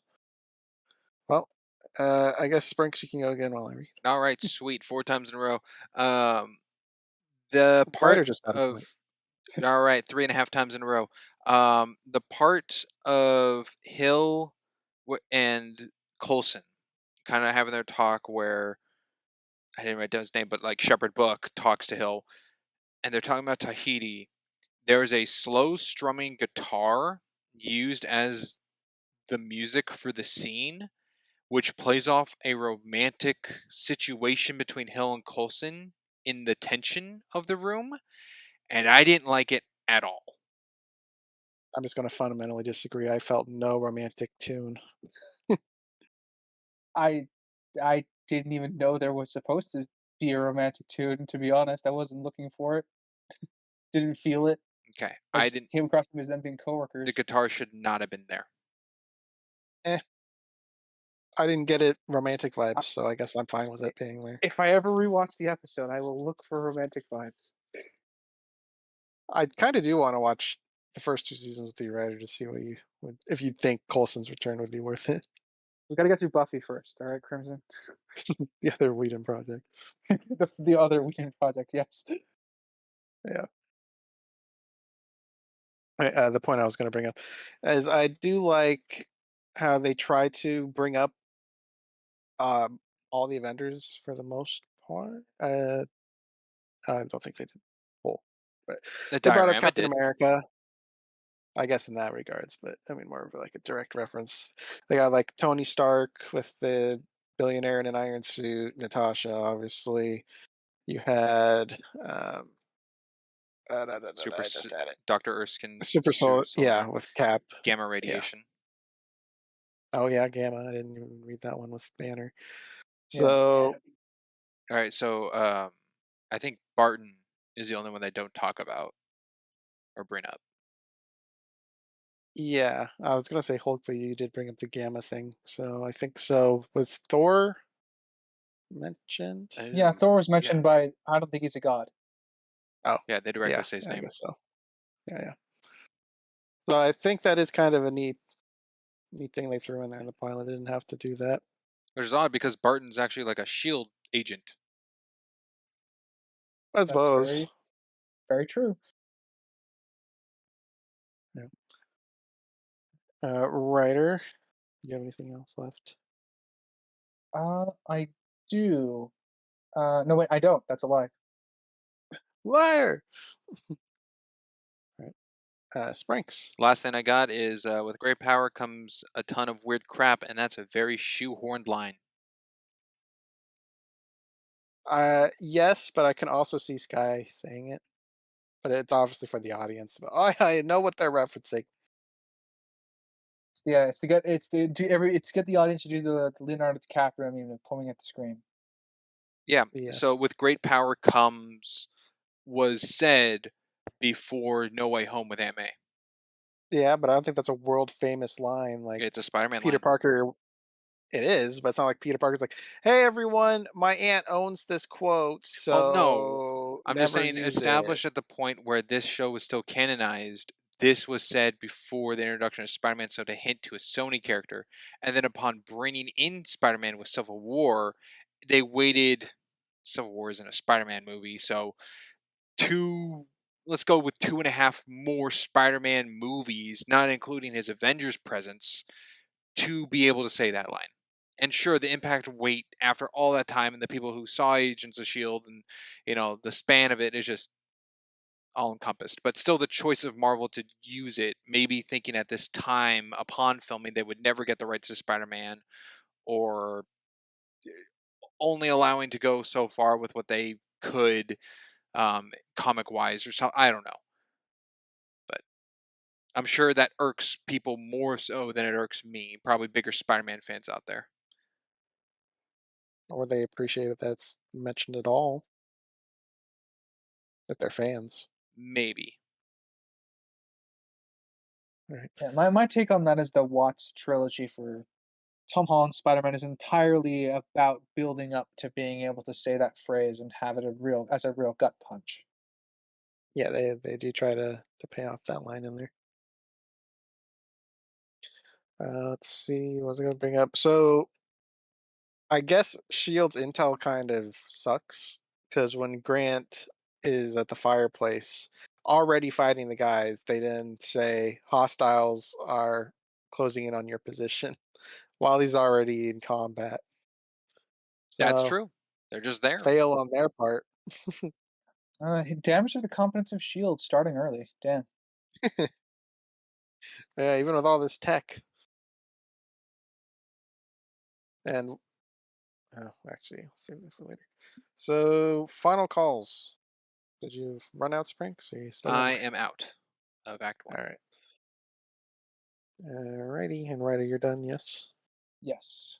All right, on to Act Two, which should theoretically be shorter.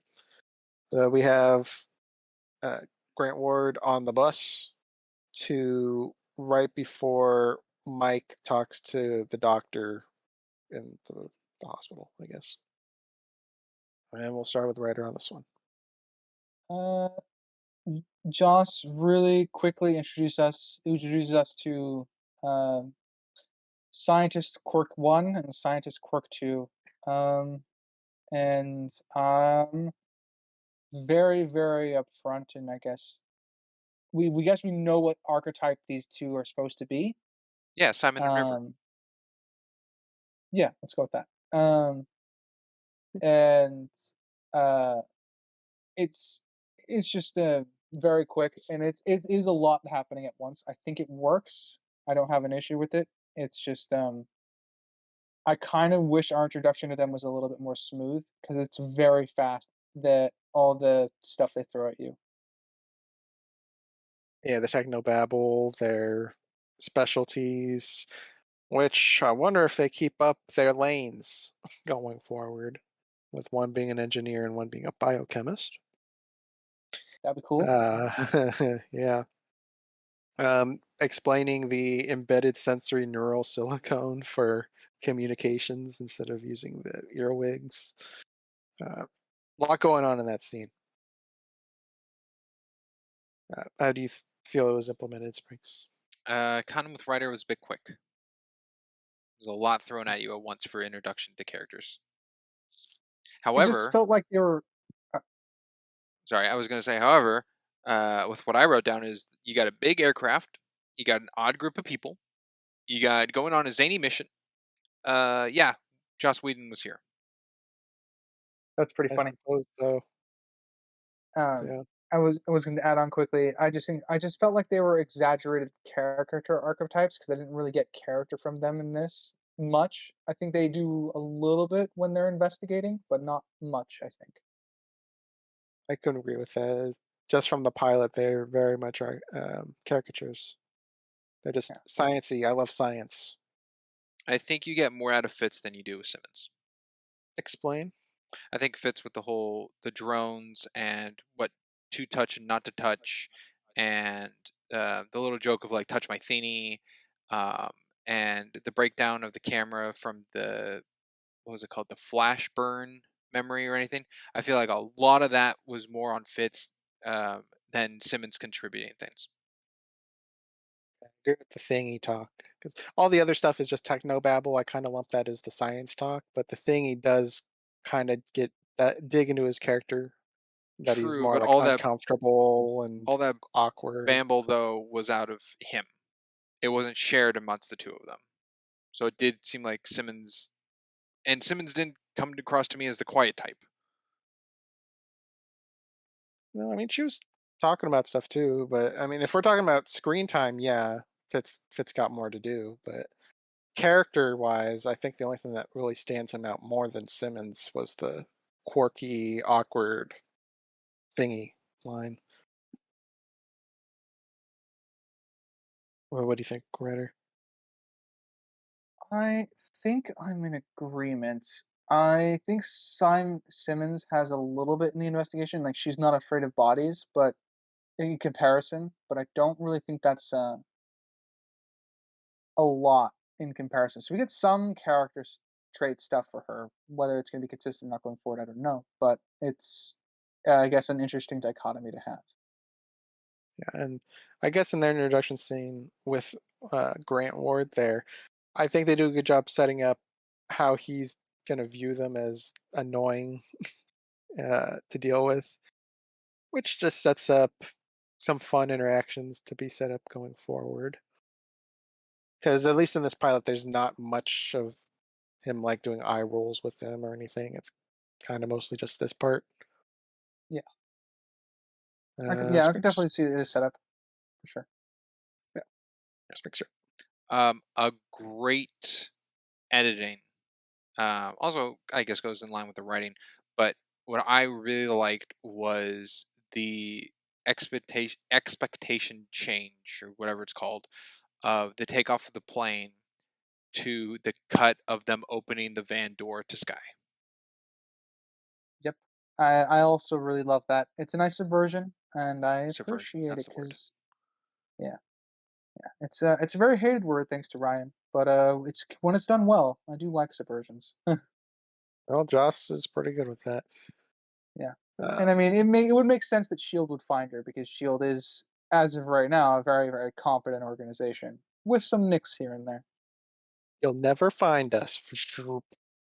Oh, but I mean, she does claim that that was intentional. True. I I'm still on the fence how her first guess of the interrogation room after being bagged and everything is that they're on a plane. The only thing I have for that is it was the ramp, but I don't think that's enough. I don't think that's enough either. You could potentially get the ramp. That could be She a could have loading heard dock. the she could have heard the engines. She could feel them off the ground at this point, or like take off. I Were they? think. They didn't. Oh, are They they didn't in the take off. air? They're not in the air, Are they on the and so ground? the engines wouldn't be on. I didn't think the plane was in the air at all because they're still in LA this whole time. Hmm. They don't go anywhere. They're not going to New York or to Paris or from here on out. I thought this was all still in LA. Yeah, I don't think she wouldn't hear the engines. She wouldn't hear because they're not going anywhere. The engines would be off, and they're still in LA. So I have no reason to believe that they've taken off at all. So she has nothing to go on, as far as I'm concerned, for her Yeah. correctly So her guessing. first guess being a plane, and that's her only guess I had to nitpick with.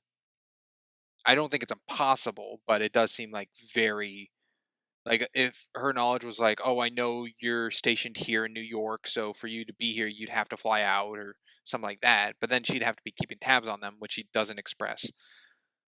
Yeah, I'll file another nitpick too because she seems to be knowledgeable on Shield, and she might know they don't have a base here, so they have to take some sort of flying transportation. So she could guess it, but I think they would need to define it more. So I guess I agree. Also, with how energetic she was meeting Mike, a no named hero, when she's upfront with Shield, someone she's kind of been against, I feel like she'd kind of be in the same vein, but negatively. So I feel like she'd still be hyper and very talkative and give more guesses than a plane and sit still. I feel like her time with Mike was more of putting on a not necessarily a character for Mike, but something to push him further into the hero or reveal himself route. Because if she was just I stern, like, I think no, you should be yeah, a hero, the world could use you, no, I think that was her or her being intention. bubbly. But Yeah. her freaking out about a hero at the table and then telling herself, well, telling them both like calm down, and then going to like why she was there. I think that explained to me enough that this is exciting for her, kind of like a first situation to a hero. Mm, I guess the only thing I have leaning towards that as an agreement is she admitted to being one of the Tony Stark fangirls at Stark Tower. Oh yeah, where the heck are those? I only did that. I Why only aren't did that those in the once. films? Well, we only have one in Iron Man 2, which is when they're all dancing for. Those aren't Well, I guess that could just cosplay. be. No, that's just a Yeah, those aren't dancing group. cosplay. I mean, Yeah. I could totally believe Tony Stark being the kind of playboy billionaire would totally have fan clubs and Oh, I cosplayers agree. dedicated to him. But Yeah, it'd be nice to see them in world. we see a little, I think, in Avengers at the end when it's panning over the city. Everyone like liking them. I think there's someone like dressed Uh, as Iron Man or something. See plenty in Miss Marvel with everyone Oh, that's having true. The whole cosplay. party, but that's much later. No, there is a guy. There's a Yeah. guy who's getting his beard trimmed, like Tony Stark. Oh yeah, that's true. How do we feel about Shield not knowing about Centipede? Is it incompetence or believable that Shield can't know everything? This is just something they didn't know about. I find it believable because this is like a first time instance situation with it. Something Yeah. Intel always has to start somewhere.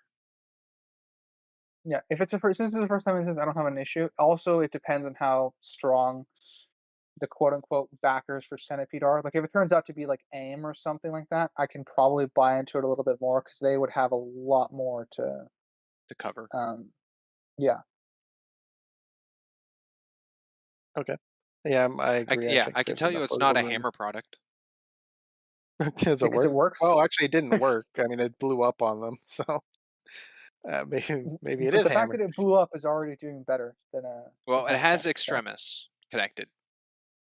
Yes, uh, yes, it does. yeah, Which I guess we can talk about now. Hinted at it in the opening of the podcast. Is the timeline. So technically, this is released after Iron Man 3, but the events here could happen before Tony learns about Extremis.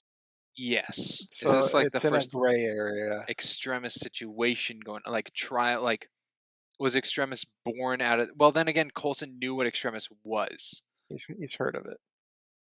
So But Shield kind of had that info That of what it was that before, will right? just yeah, for me right now it's a gray area until I rewatch Iron Man 3 at some point to see if Shield or anyone indicates that that explosion was their first instance of extremis. Well, I don't think they would reference the show, but I No, would no, no, need to no, no, see if not the it's show. a I'm saying surprise in Iron Man 3, the explosion that almost if kills it's the Happy, if they call that their first instance. Because that'll tell yeah, me that this is after Iron Man 3 then. I agree. Yeah, I don't remember Iron Man 3 Yeah. well But if they're enough like, to oh, we've seen something say. like this before, then that'll help me that this is before. Or if they just don't act surprised on it existing, would also confirm, and it's like, I "Oh, suppose, it's yeah. not new." So but Ryder, you're a huge Iron Man 3 fan. Do you recall them ever stating it I in there? one of my issues with that film was I don't remember Shield being in it at all. Oh, well, we'll find out eventually one day. Alright, let's go with a Ryder point. All right. Let's do the second interrogation scene. I do like the subversion because Coulson's trying to recruit her. So as much as I was giving Ward some shit for being compared to Romanov, I do think that this scene still functions very well, and is a bit of a subversion in the sense of this is now his attempt at recruiting, gaining her trust, uh, Sky's trust, as she can now just ask Ward any questions he wants. Now, he could reveal like level 7 security stuff, which Yeah. is where I have an issue with since she's not a part of Shield. But if Coulson is like, I don't, I'd have to buy 100% certainty that she's going to be on the team. Because as much as coy as he is later on about, it depends if you decide to join us or not. Um, I think that's a little too much. It implies a little too much risk here. That's My the only thing I don't like about this scene. my problem with the true serum is it's more than a true serum. It's a just speak anything. Like it's not like actually getting pride. Like what's a level 7 clearance, and then that like prompts. It's like oh, it's a classified situation that's above level 6. Like that's still a truthful answer, but a pound prying will get you the truth. This is like just saying one thing, and Grant just goes off about anything. Yeah, I mean Uh-huh. that might be what it Ramsey? does. Yeah. Yeah, that seemed like Instead of the saying, odd "No, she bit. doesn't know." Yeah. Right, being a level 7 agent now, so previously level 6, which is where Sitwell was. I'm still going off of the consultant with that. If Grant was at that level, I still think a shield agent would have attempts at restriction for classified information to levels of civilian until, this true serum administered, and still try, but at least give a prying effect rather than just spilling everything for kind of like a comedic bit that they pull off. To me, it I'm lowered fine. the connection of Grant being equal to, or not exactly equal, but similar to Romanoff. No, I guess I'll reiterate my stance on it. I think she would concede to this serum. It's established to be a super strong serum, so I can buy it. Just the level of the Gramsci thing, they obviously do it for a joke, but it doesn't match telling the truth. She didn't ask, "What did you call your grandma?" Gramsci. It's, does your grandma know you kill people?" The answer would be, "No, she doesn't know I've killed people." The answer isn't Gramsci. That's true. So I don't understand that outside of it just being a joke. But on the grander scale of the topic at hand, I do think it is too much of a risk for Coulson to have done that. I understand his thought process, but I do think he'd have to be 100% confident that Sky would be on board. Yeah, I think And be the on when board and you not have an ulterior motive either, because she yeah is a hacker that's hated Shield. yeah I think again earning her trust is fine. I think the way to do this is have him like in a phone call or with Hill, and she's like, "So have you found the hacker?" And he's like, "I did." So are you bringing her in? He's gonna be like, "No, I'm thinking of doing something else," and then and then that would just be the end of the exchange to imply that he's now trying to recruit her, which would help, but I do still think it doesn't alleviate the big problem here. I think would be better is if it was a play. Like he told Grant, "All right, I'm going to fake inject you with a truth serum to get her trust, play up the part." I think that would be the way to do it. Yeah, I'd agree with that. It would have been interesting if we had a bit with them afterwards, and he's like, "Did I do a good job?" And Coulson go, "Yeah, you did great." Yeah, I think that would Something to be that probably effect. the best scenario of this type of scene, is that Grant was in on it. Yeah, I agree. Right, let's go with Springs. Let's see. When they get to the examine the kind of crime scene or whatever where the explosion took place, there is no police tape. There is no what was the other thing I wrote? Construction Firefighters walking chalk. around.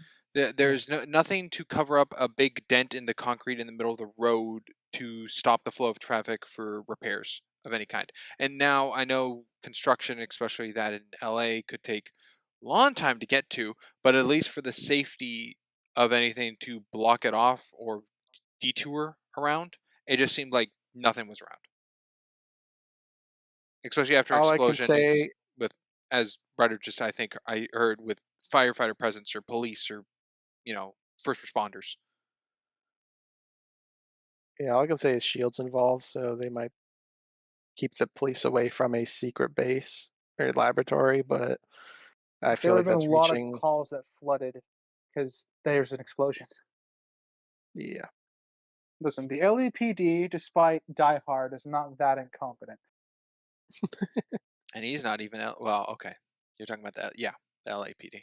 I heard. I mean, I yeah. mean, they knew Loki was going to attack something in New York, and they didn't evacuate out the police in the Battle of New York. And the Cap incorporated them. You're going to guard the perimeter because which to me makes sense because the Avengers can't be everywhere at once as hard as they would try. Yes, but what I'm getting at is that wasn't chosen by Shield to keep them, but it also wasn't shown that Shield can direct them out. So the same here with like LA. Yeah. Well, I mean, when aliens are blowing up a city, the military show up. I don't think Shield can contain that. I mean, No, I think no, right. I'm Springs is talking about saying prior. Shield's not telling the Yeah, police if Shield to can control the prepare. police, then they could do it either way. So I guess I'll jump to Mike's assault on Gary, his ex-employer. Uh, Villain arc. Gary is your run-of-the-mill, like, I don't care, boss. I, he's not much of anything, but I think they did a good job delivering what the scene's supposed to do to Mike and giving his existential crisis of what it means to be a hero and what lines can be crossed to still be defined as a hero, especially in his eyes. Because he classified his boss as a bad guy, so he took out the bad guy. I think they did a decent job making Mike kind of a morally gray character. I mean, ish. To me, this is those things with the villains where you can see the villain's point of view. Yeah. Yeah, he's not just some nut job. He's He's getting losing it, but evicted. Yeah, and part of that's part of him being poisoned by the Yeah, yeah, extremis centipede. he's not Jokered he did not fall into a vat of acid or a pool of electric eels or or be talked down by um society. yeah. That's the one I was going for. But So I think they do a decent job with him. Go with Springs. running low here. Um, oh boy, what do I have left actually? I'll go while Yeah. you're I'm like taking the count. only thing I think I have left that we haven't talked about in this act is Fitz's drones are named after the Seven Dwarfs, which I think is kind of neat, and Seven Dwarfs plus Snow White because Simmons calls one of them Snow. Guess they had 8 drones. But yeah, neat little thing there. And the CGI on the drones is okay. Yeah, I agree. They're all right. Nothing crazy, but they're not bad either. Just acceptable TV ABC Yeah, family. for being a TV show, they're okay and passable. If this was a movie, I think I would point out that it's worse. I probably would as well. Yeah. Yeah. I mean, my pointing out for a movie thing would be dependent on its budget. That's a good point. Eh, I don't take into budget. I like the final product. Yeah, no, that's I a can valid acknowledge a thing to budget. add in. Yeah. Uh, Writer, you're up. Yeah. I like mm, a lot of the subtlety that goes into Melinda May's character. Um, like her quietly leading the investigation and keeping everybody on task. Like she feels like the second leader to Coulson almost with just how she holds herself. Because she's obviously taking the B team, and Coulson's, dealing with Ward and Sky. Yeah, certainly. I mean, I think they do a good job establishing early dynamics and not necessarily dynamics, but just setting up the pieces to where dynamics can be forged going Yeah. forward. Yeah, I will say this, Spring, since you brought up a romantic hint with guitar strings, I got more for May and Coulson, I think. Oh, interesting. Again, it's If I were if it's a I different. were a I'm not. shipper, Yeah, I'm not talking about the writing and acting. I'm talking about the usage, the purpose of the cutting room floor. Good I catch. see. You're mostly referring to the editing of the guitar string. Yes, the reason to put in the guitar string is my question as to why. And then from the why is me going, there's a romantic intent they're trying to do, which is I don't Mhm. like. They didn't do that with May and Coulson. Even though that the chemistry of what's being portrayed and acting and the writing in their dialogue could be stronger in the more romantic way than with Hill, that's not that wasn't my point of Obviously, what I was trying to go with. yeah, I know. I'm only half piggybacking off your point. Sorry. Okay, just wanted to clarify my end, just in case it was like people, Yeah. it's like, well, clearly May and Coulson have way more. It's like, okay, they could. All right, so I'll bring up a little issue I have. I don't think it's an objective issue, but just the way it's put out there kind of bugs me, and that's Phil is bringing up how Sky is kind of necessary to find Mike, and obviously kind of sees more into her of a future of being here as an asset, so that kind of grows into something else. But then Mike is on TV, and then she gives his license. They scan it, and they're like, "All right, it's Mike." Blah blah blah. I'm like, "Okay, Shield could have already ran facial recognition on the news video. This is info they should have before she even hands over the license to them." Yeah, they have a facial recognition software. Uh, I can totally believe they would know who he is before. So I Yes, agree. For me, it's a plot nitpick because I do view that as a plotting issue that is thrown into Shield because with technology we've previously established with Shield to have, they would know. Yeah, so I guess the way they structured it like that is a little annoying, but I do Yeah. see Coulson of having Sky's more than just a source to find Mike. That's something that makes sense. And then I guess my next point, because Brinks, you're I outright. am out of points for this act. Yes. So my last part, we kind of touched on it with the drones, and that's the power of being able to kind of go back in time, get a glimpse into the past. It's very strong, and I'm trying to fully understand it because they tried to do a whole science breakdown of it where they scanned every object and the matter and mass of everything in the room and energy levels, scanned everything. And they had the flash memory of the camera. And then they used Sky's audio from across the street to sync up everything. And I guess it boils down to I don't fully understand what the flash memory means on a camera. The Because to me, I thought flash it was an image, but it seems like it's a whole scene. flash memory is a little more than just an image. It's kind of the burnt in process of time. If I oh gosh, process time of imagery picked up live to the card memory, and it's not a one for one.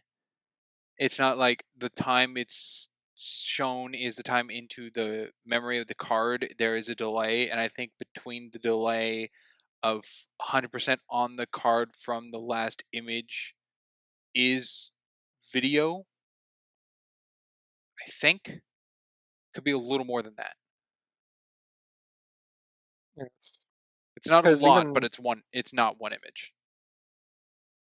yeah, and it gets to the point where we're shown that one camera has this flash memory, yet they're able to reconstruct a 360 view of everything that happens, which leads me to believe it's more on what the drones could do than what the video is showing. My nitpick, well, not problem, but more than nitpick, I think, is where I'm lining up, is that everything they're showing with the holograms depicting the scene is pretty good quality and not blurred or figured, Fragmented or yeah, anything. augmented.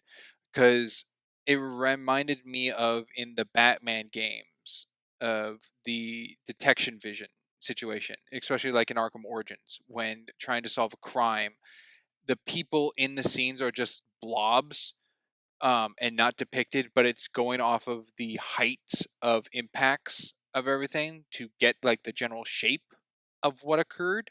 And I feel like it would benefit more of that here, where it was information what they had and could find, but it's not a one-to-one match knowing situation. Well, yeah, and with that one, there's certain ones where you just see like a figure in the Batman ones, a figure, and then you do detective mode and you find a clue of like a weapon or something, and then the further visuals now have the figure with the weapon because you now have learned that. Yes, I'm Um, trying to think of, like, the Arkham Origins when you find Joker or know of Joker, where it's you think it's Black Mask, but then he's like too tall, so then it changes the height of the person to the Penguin to make it shorter, and that lines up yeah. with the fingerprint or the hand mark and stuff like that. Mhm. So I don't know. I guess in universe this is possible. It's just wild. It's a lot of tech. Do you think It's this is crazy tech tech. that Tony has access to? I think it's something he could make. I don't think it's something he has. Okay. I think if he found this tech from Shield and like, oh, I could use this. Let me work on that. I don't think it's something he currently has in his possession. Okay. And your thoughts on any of that tech, Babel writer? Yeah, I've been thinking about like how I guess the Marvel tech has been shown so far up until this, where this is in the timeline, being a little bit after Avengers. In Iron Man 1, we had the kind of holographic tech with like a very, very accurate like 3D representation of the Mark 1 suit that was taken out of a 3D design. So I can sort of buy that they were able to reconstruct a crime scene with using drones in the space and then like using the sound stuff. It's not, like I said, it reminds me a lot of the Division tech. I can buy that Shield has this. It's at least with the level of tech that we've seen in the show. It's a little bit beneath, I guess, the holograms being used in Iron Man 2, but it would be incongruous with Iron Man 1. So Stark tech would be a little bit more advanced, but I think it fits for Shield. Well, Do I you guess Ryder think just proved that for Tony would have it. well, I still don't think Tony has this. I think he has the capabilities to do this. But because his holograms are programmed, that's that this isn't programmed. This is in the moment being created. Do you think this uh, reconstruction is primarily of the drones, or with the most of it being helped by the flash memory of the camera writer? I don't see any reason why it can't be both, because the drones have scanned the environment very thoroughly. They can probably 3D reconstruct the environment, and the sound would help place the people in that environment if they don't have a video camera of the scene. Okay, because what I was going to ask to probe it is we only have one camera angle, so I would think two would be better to show different sides because like the camera might have not been able to see the centipede because it was on like the inside of the Yes. forearm, Okay. but it Yeah, was reconstructed completely. that would be the line I would say where I think it might be crossed. Um, I would agree that I think a second camera, like on the opposite end or whatever, would be enough, more than enough to reconstruct the scene. You need a second camera, I think, at least. But I can buy, at least with the one camera, they would know where the participants of the conversation are standing. Yeah, I can buy that. Alrighty. Do you have anything before moving to Act 3? I don't believe so. Did we cover Mike like bullying his boss, his ex-boss? Oh yeah, I brought it well, up. killing him. Yeah, killing him. I think it works in the sense that we know he's losing himself, and he sees him as himself as the hero and the guy as the villain, and it feeds into the classic tropes that Joss Whedon loves to play with. So Yeah, think they did a decent job showing he's a good guy with bad guy tendencies at the moment. yeah, Right, then we will jump into Act 3 with Mike talking with the doctor lady in the hospital to the end of the pilot. And I think we will have Brink start this one. Oh boy. Um. Huh. Coulson got mad. That was cool to see a difference in. He got mad. Don't ever tell me there's no way. It's on you. Get it done. Yeah, give me option 3. And they did find option 3. Pretty cool. Yeah, they made it just in the nick of time. it's true. I do. It definitely comes across as a sterner side from Coulson, but it fits, I think, in the sense that of the way the like. And honestly, this for me would does feed into some of the stuff we've seen from him, which is, of course, he has that like we don't abandon people without trying every option because he's a fan of Captain America. So it could be argued that was an influence on him. Could be. I could see that being read. A question I have is the comms that the team has, are they a team comm? Because part of me is like Grant or Simmons or Fitz would tell Coulson, I have the option 3 prepared to fire instead of just shooting him. Yeah, I feel like they would have told Coulson. I think they just do that to avoid. They do that for the subversion. Um, I think it's a good but scene. Like the good oh yeah, buildup of this speech, everyone being engrossed with it, and then boom, sniped in the head. A good and Good shot of moment. like what where I'm on gods now and it's lowering, so it makes them look big. Yeah, with the murals in the Yeah. background, or mural in the yeah, background. and that's just Josh being a good writer slash director. I don't know if he directed this episode, but Yeah, I feel he like he wrote and had a directed hand in this it. one. Okay, yeah, that's a very Josh thing to do. Um, and we get to see Coulson like doing his specialty, talking to people. He's talking him down. You know. Yeah, he didn't give Mike his gun. Yeah, He didn't kick it on the floor and throw some flour. and that would have been awesome. No, I don't. Would that avoid Continuity. Funny enough, Thanos? I don't think I would say that was awesome. No, no, no, Flower no. power. Yeah. I was just like, it'd be funny if he did it to Thanos. That would be just it's Coulson's Yeah. super move. It's his Oh ulti. my gosh, like Throw Cap flour in the lifting face. Mjolnir if the destroyer gun just beamed Thanos and knocked him over and Coulson was there. Man, what a reveal. Dude, if there was just like a Doctor Strange portal and it's just Coulson walking out with the destroyer gun and just shoots Yeah. Thanos. They made some Um, upgrades to this. I don't know what they'll do, Oh my but I'm curious god. to see what they are. Will Coulson be in Secret Wars? Oh man, what we could have had. Not could have. It's still a possibility. Secret Wars isn't out.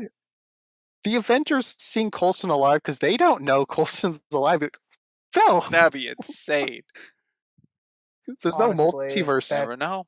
Never plotline know. at that point yet. yeah. I will take issue with that in Winter Soldier, but we'll get to that. Of where Phil is, N- or Well, what? yes, of where Phil is, but of where, but more of like Avengers not knowing he's still alive. Oh, well, he's a level 7 secret. So Yeah, Yeah, not even but the Avengers are only level 7. that's that's true. They're true. not even level It's 7. only if only we have an established character that hacks into Shield's files. I I believe they do explain the levels of secrecy behind Coulson in season 2, but that's future stuff. That is future stuff. Crimson, you brought up earlier in item 47 that the blasts weren't dead-on shots. Yeah, Same could be said about Grant being at an angle for a sniper fire to do a dead-on shot in Mike's forehead. yeah. Right when you brought that, I'm like, oh yeah, that does make sense because I didn't notice that. But once you pointed an observation about that, like, oh yeah, that's what he's talking about. And no Also, disagreement. he's not exactly invisible. I'm surprised No, Mike doesn't see him. Oh, he did. He looked around and said, "The you you got eyes think putting everywhere. that weapon down is going to do anything? You have snipers around here." Yeah. While he moves his head around, so I'm sure he references snipers. Makes sense to me. What he doesn't Like, identify in his peripheral vision is that a sniper is trading out his gun, which I feel like would be a big thing to notice. I think Coulson's close enough that he would prioritize him because Coulson's like directly in front of him at that point. well, now they're just eye-to-eye having conversation at this point, Yeah, so I don't have much issue with that. Just yeah, my core issue is just no communication at Plan 3 happened. Yeah. Also, this episode with yeah, a Hey, couple come on. subversions, the doctor is the doctor that gave the one that Mike saved is yeah. Yeah, The the one person he supplying saved, him. yeah, is the that doctor. felt like a Joss twist. Yeah, Something to throw in there. it was. Otherwise, it would have just been a stock scene. He wanted this. He wanted to spice things up. What was brought up I'll that make her relevant. Sky earlier at the table said, that doctor wants to thank you and maybe thank you. And Mike was very unsure about it or like played it off that way. And then goes in hand with that of like, why not visit? And then it's like, why visit now? Like a question brought up. And then as soon as the door closed, oh, it's revealed why now. So that was cool. Yeah, Yep, good setup with her. As a character, she's not very interesting, but the reveal is pretty decent. yeah. She Uh, sends an undercover cop to take him out. And I like that they picked up on there was a no shoot order. Someone shot, they must be a third party. I like that. yes. Yeah, the guy who looks like Good. the um gosh, I haven't seen it. I'm sorry. But from Judgment Day, Terminator, is that the T1000, the T400 It does not look like the Judgment Day. T1000. or the That's bad T1000. one, the cop? A liquid one. Yeah, Yeah, that's the I T1000. was getting that vibe out of this third party. Oh, With the vibe. Okay. Yeah. Yeah, yeah. Like a Where cop he's like uniform, flat very faced, flat nothing. face, do the mission. Yeah, I can agree with that. very Almost drone-like robotic in his behavior. approach. Yeah. Yeah. Yeah. Um, let's see. Oh, Melinda. Plot armor. She got thrown full force by a superhuman into a metal wall, I think. Oh, she's fine. If you die, walk it I off. think it was a brick wall. I guess It's the end of phase 2. They don't have that character trait yet, Springs. Well, the be careful on your shield and Winter Soldier then. we we just don't know how strong he threw her, right? I mean, he probably wasn't trying to kill her, but dispatch her. He considers her to be the enemy. He thinks he's saving uh Sky. I don't think he would have held back. And also, I it's don't just a know. small thing. The blood marks her in the wrong spot when she's up again. of the bloody lip when she got thrown with her back. bloody brow, bloody lip. Her back hit it. So Just the force bounced Oh off yeah, her face. yeah, the Force. yeah. So you're making my argument more that she should die. Got it. Okay. Um, I I'm think she's fine surviving. I'm not. I think the makeup department failed with the damage though. I I don't know exactly where you are, Crimson, but I think I'm in the middle ground between the two of you, where I don't think she would have died, but I think she would have been more injured than what was portrayed. I know she was hobbling and looked injured. I think that And was then she fine. gets Her back doing the Yeah, but we whole see her kung now fu. with the yeah, she does a fight scene with a cop afterwards. yeah. She knows Tai Bao. Yeah. So typo, but close enough. All right, close enough. let me just. Ooh, you got me. That's all right. So yeah, I guess that's technically a break in continuity because they forgot she's hurt during the scene. Well, no, no, no, no, no, no, no, no, no. Maybe she is hurt. It's just She she's just powered powering. through it. Yeah, powering through it. Linda May is a pretty tough character going forward. But, what's I gonna say? The shot of Mike falling after he got shot, pretty nice shot. Lots of shot words there. Shot, shot, shot. But I liked it. The wide view of Uh, it, where it's the wall in the mural and him I like the falling down idea the of it. middle of it. What's your issue with it? I don't think it should have been in slow mo. It's I for the don't have much. shock value, I imagine. I mean, it's like a. No, that's me being too sprinksy. I won't do it. Oh, give me fuel for my own fire, please. No, because then I'd have to concede to something, and I'm not going to concede to something, so I You heard won't it, even bring it audience. up. You heard it. Yeah, you heard nothing. You heard the Heard absence he of is something. he's withholding information. Depiction of a fallen angel, a corrupted angel. Oh, there you go. Good one. There you go. Yeah, let's go with Springs Point. Um, I don't quite like that the visual side of the extremis in Mike is only shown when the show wants to show it to you. Sure. It's not like constantly pulsating or Yeah. Being anything. if It's he's just on edge and mad, or when Sky kicks the guy, like getting him angry, and he's like throwing the people around the station, he's not mad in that, like he's not active in that area to be turning red or giving off that extremis, where it seems like when he gets angry it shows. So that part to me, with the previous of him in the car, especially in the van when he's with his son and should be calm and safe, is showing extremis. So it just didn't fall in line. So to me, that played off that it's only going to show when the show wants to show you something about it.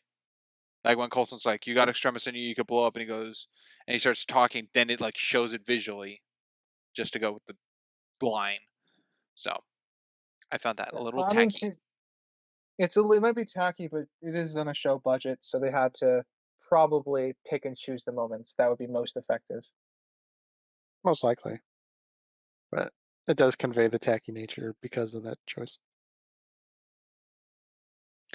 Uh, how do you like the, I guess, hook at the end? Like, A we have flying car? 'Lola? 084.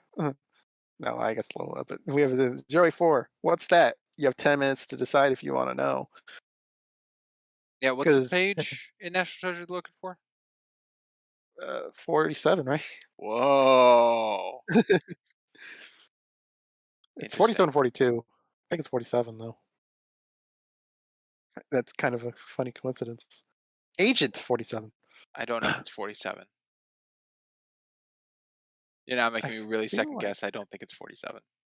What do you think it is? 42 sounds good. But what It's if one of it's those but what two. if it's 74? I don't think it was in the 70s. Hmm. I I'm can't so recall. lost to this conversation. Book of Secrets. The No, I page. know that, but Yeah. I know Book of Secrets is the page. I got that bit. I'm lost on everything else. Oh, the connection, 47, item Uh, 47. Page It's page 47. 47. I looked at it. It's 47. It is 47. Oh wow. Yeah, page 47. Made you second guess All on right. one of All your right. favorite movies. I know Well, how you that made me feels. second guess my own passion. But then again, I also can't quote squat, so You know what? Touche. that's an established It's a good character trait for excuse. me.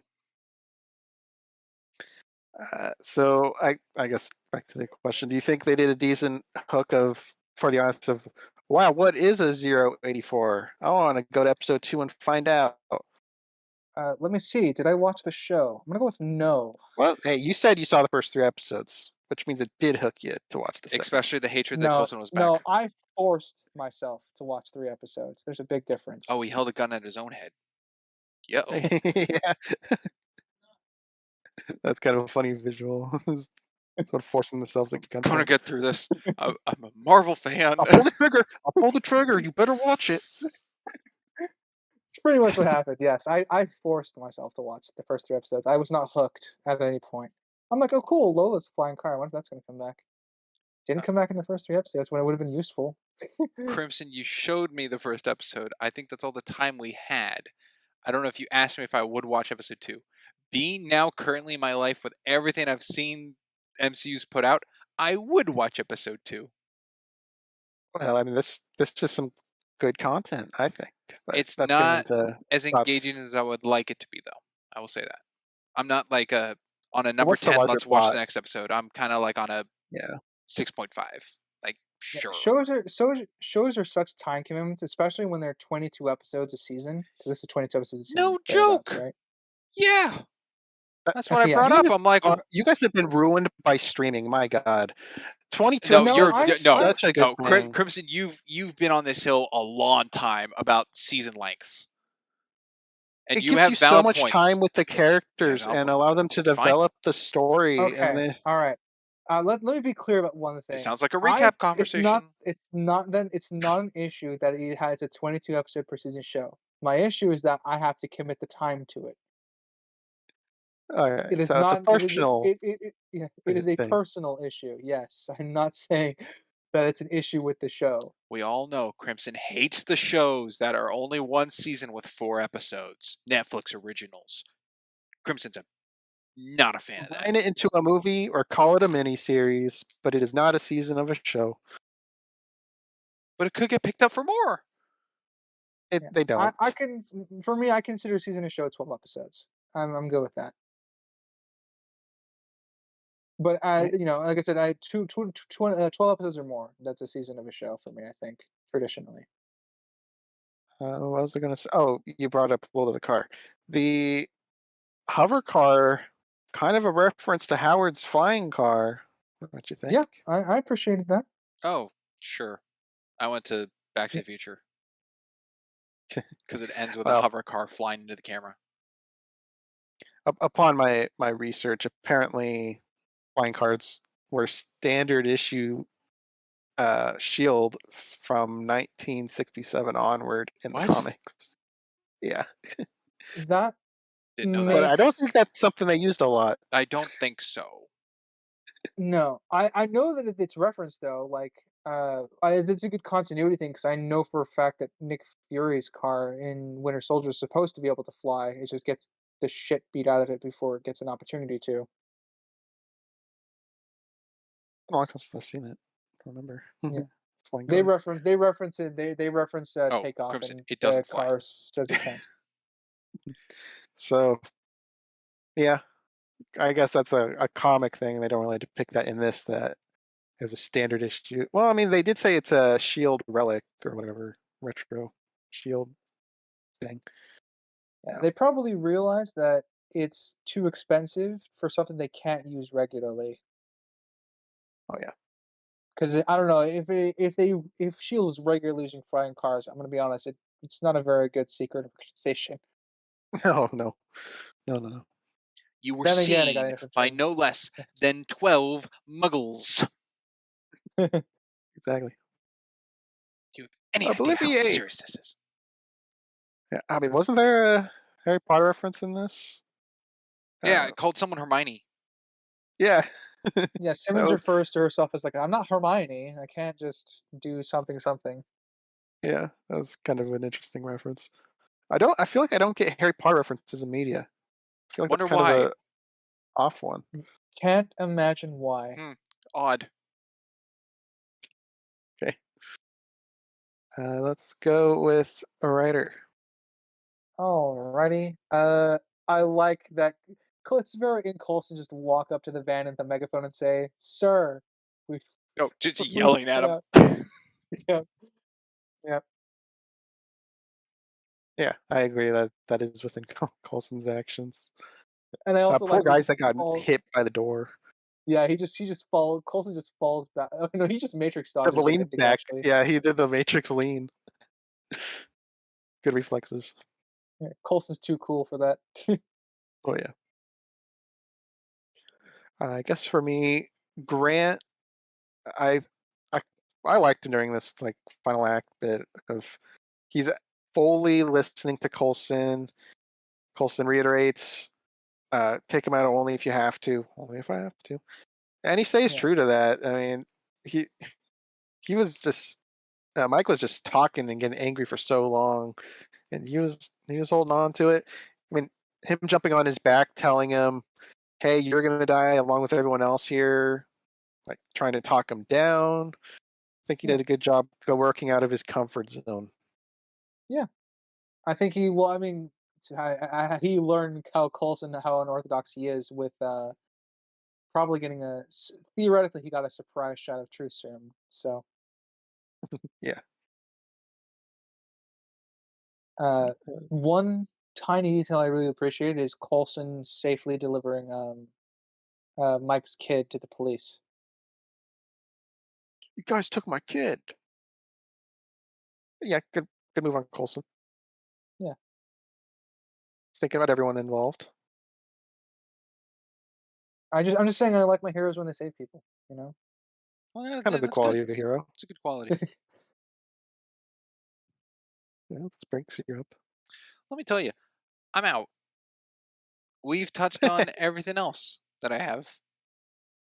Okay, then I'll pose a question that I don't think we'd really talked about in Act 3, is just Sky. What do you think about Sky here at the end and her turn from wanting to be like a shield narc This to is being a shield? lot more work given to someone than what Sitwell did with those two in item 47. Oh yeah. Yeah.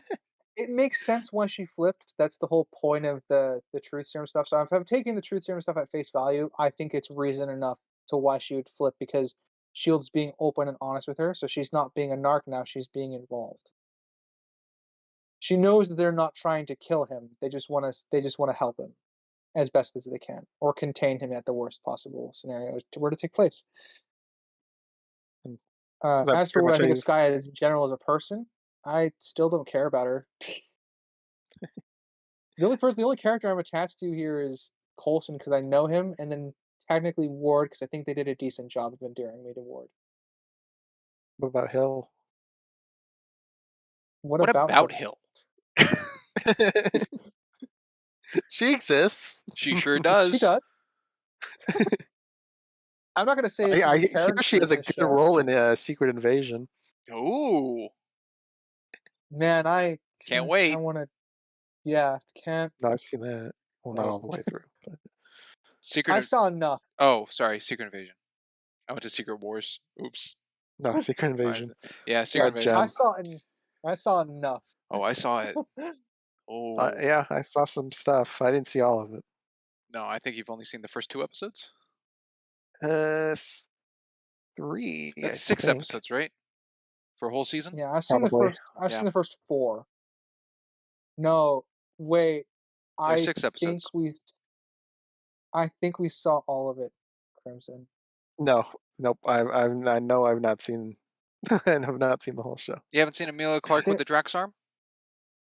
I've seen it online, but not from watching the okay, yeah. show. I think I've seen it all then. Oh God. Poor soul. No Poor wonder I unfortunate forgot. soul. Okay. A little wonder I try to block the trauma out. And I guess Sprinks, I don't know if you fully got to answer the Sky question. What are your thoughts with it? I think I'm okay with it being that it's Coulson A nice, to friendly, bubbly incorporate. Coulson. Yeah, to incorporate someone in and seeing actually like what their skill sets, what they've done in their past, what they're achieved, what they can do on the field. I think he's checked everything with her to then offer. I think that's okay. At that point, You, yes, at the Yes, end. do you think Hill would have been able to flip her at any point in her own methods? I don't know. Hill? Why you keep saying that? No, Maria I'm Hill. asking. I'm like, why is Oh, Hill in the Oh, I'm Maria middle like, Hill. of does this? Maria Ryder? Do you think Maria Hill isn't that much of a character? Like, Not in this. I'm like, I that's why I didn't understand the comparison. Like, would Hill have been able to flip? I'm gonna be honest. I don't have enough of her skill set from Avengers because that's the only film she's been in thus far. yeah, Crimson, are you asking if like Phil Coulson and Maria Hill were changed with screen time in this? I'm saying because you were kind of pointing out how Phil's Philness was like the perfect mold to turn her, and I'm curious if someone else would be able to do it. I think Maria I could Hill see could Hawkeye achieve it, doing but it. differently. I'd say Hawkeye could do it and achieve it differently. Okay. All right. The only one I don't think who'd Yeah, be able to do it is Romanov. Not until like a much later in her arc. Nick Fury would be interesting. I think he just yell at her all the time. Motherfucker. Maybe. Your generation. Wow, sir. Now that's a hook to get into a pilot. That would be They pretty dropped an good. MF in a pilot. Oh, I'm in. That would be pretty good. Oh gosh. Ryder, how are you looking? I got one more, I think. Sure, shoot it out Um, there. yeah, I got the during the speech we get a nice shot when he's giving the speech and it's kind of moving to everybody, so we can see everyone's being moved by the speech, and we can see Coulson. It's Coulson's technique where like he's able to get people to be honest and calm down with themselves. Uh, I think thus far. Um, but one of the shots I really liked in that whole scene was going to Ward, who's the sniper, who's theoretically the cold and calculated one, because usually that's who you put in the sniper position. But I like that you can see he's moved by the speech as he's listening through the scope. Yeah, I mean it was a pretty good speech Hmm. describing how it's not good enough to be just a man anymore when competing against gods. Yeah, Pretty well put.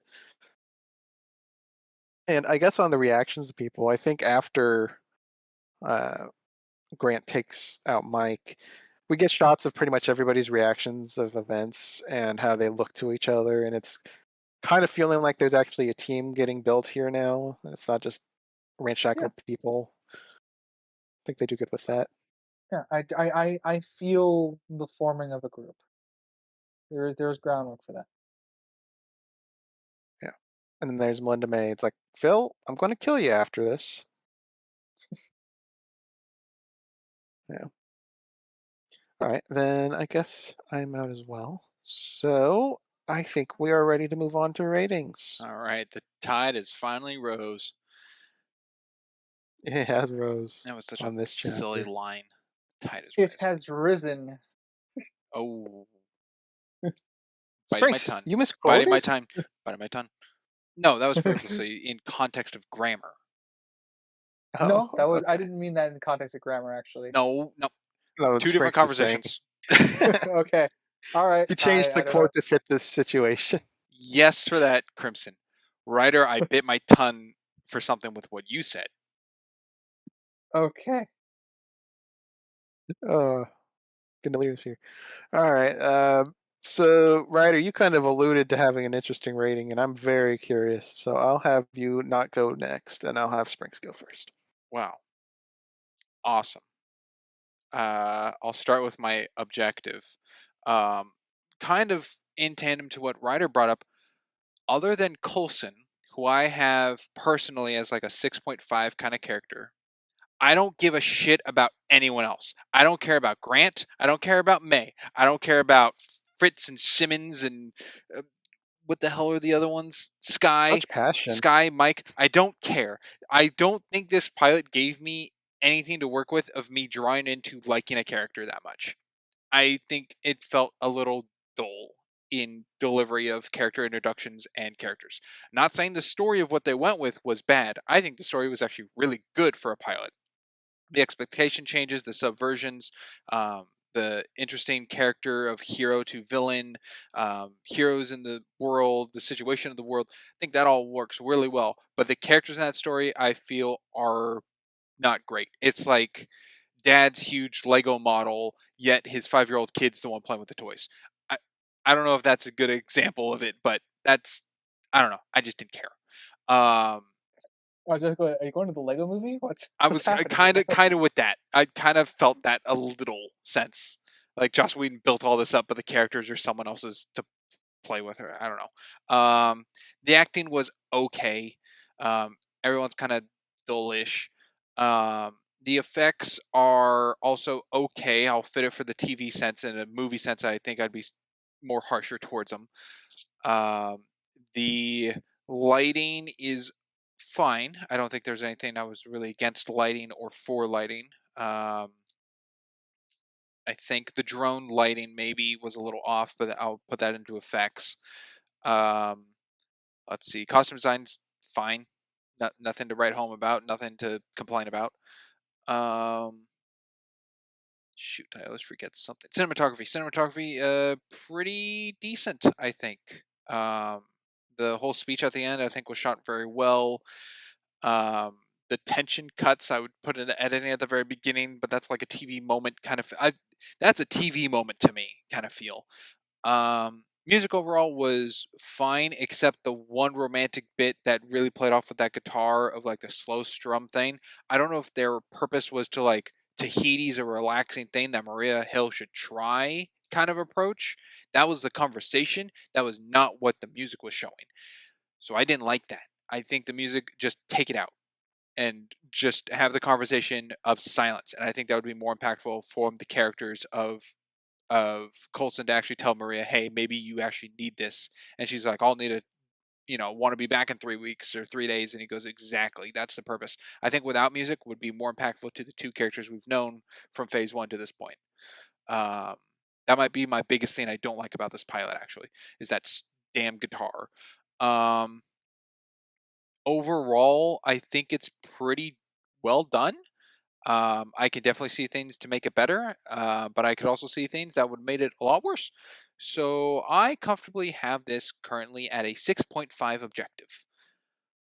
Subjective, I think, I don't know, writing off of the MCU of like all the stuff it can do, this is kind of the first MCU show, quote unquote, before it was, taken down by Kevin Feige and they turned it into WandaVision for that decision.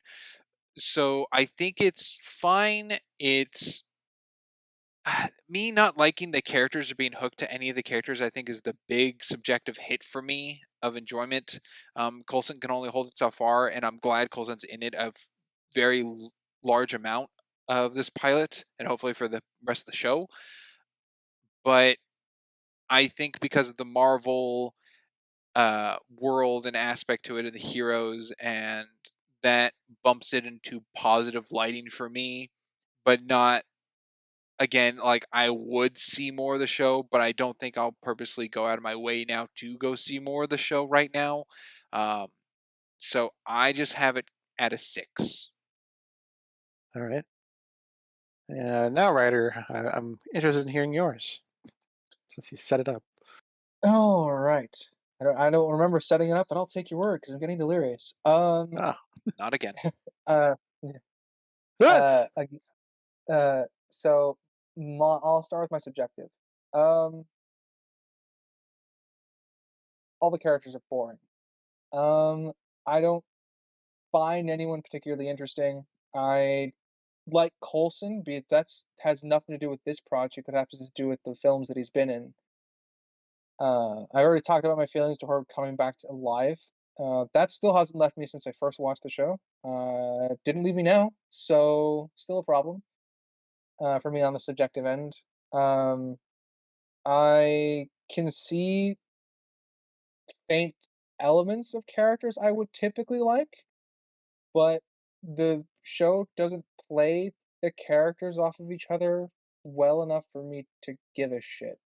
Um, I think Ward I might like a little bit because he's got some bits to him that and as far as Ward goes, is I like some bits with him, but again, comes across very dull. He's playing second fiddle to Coulson in all of his scenes. Um, I think his best moment is for me is probably his reaction to the speech at the end through the sniper rifle. Um, I'm honestly bouncing between a 3 and a 4, and I think I'm gonna land on a 3.5. I'm still not gonna go out of my way to watch this show. I have no interest in it. Um, it didn't really grab me now. It didn't grab me back then. Didn't grab me now, and I'm just smart enough not to force myself to watch the entire show. So, uh, yeah, I not quite hate, but it is boring. I wasn't didn't really find anything compelling for me to latch on to. Um, I what objective? I think all the characters are serviceable. Um, I can't really give good grades because I don't think the show even goes.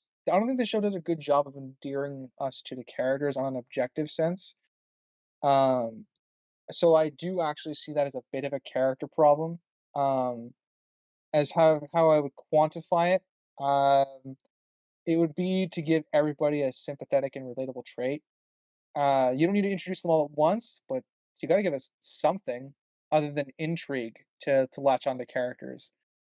Um, the character I cared about most was probably Mike because he gets the only sympathetic quote unquote moment in the show. The rest of the show is more of like playing off of how does Sky, how is Sky gonna interrogate Ward or uh and things of that nature. There's not really much to go on as far as tangible sympathetic moments between characters. I think the closest you might get is for a minor character show would be Hill like talking with regards to her feelings towards Coulson in the sense of like he can never know. But even then, I don't really view that as character attachment. I view that as for the audience. You could have pulled out a value from Ward about what he thinks of Shield, like instead of what the job is and why he's loyal during that scene. But they go with this is an introduction to Shield, and that's the focus of the scene. So I think the pilot does a really poor job of endearing us to characters. So that's not a good thing. That, as far as I'm concerned, is a decent objective hit. Um, the plot has its share of conveniences. We've talked about how the tech levels. We've talked about the main hero in uh, the Mike just being in the right place at the right time with all the parties at the very beginning, and that gets recontextualized later with the person who he's saving.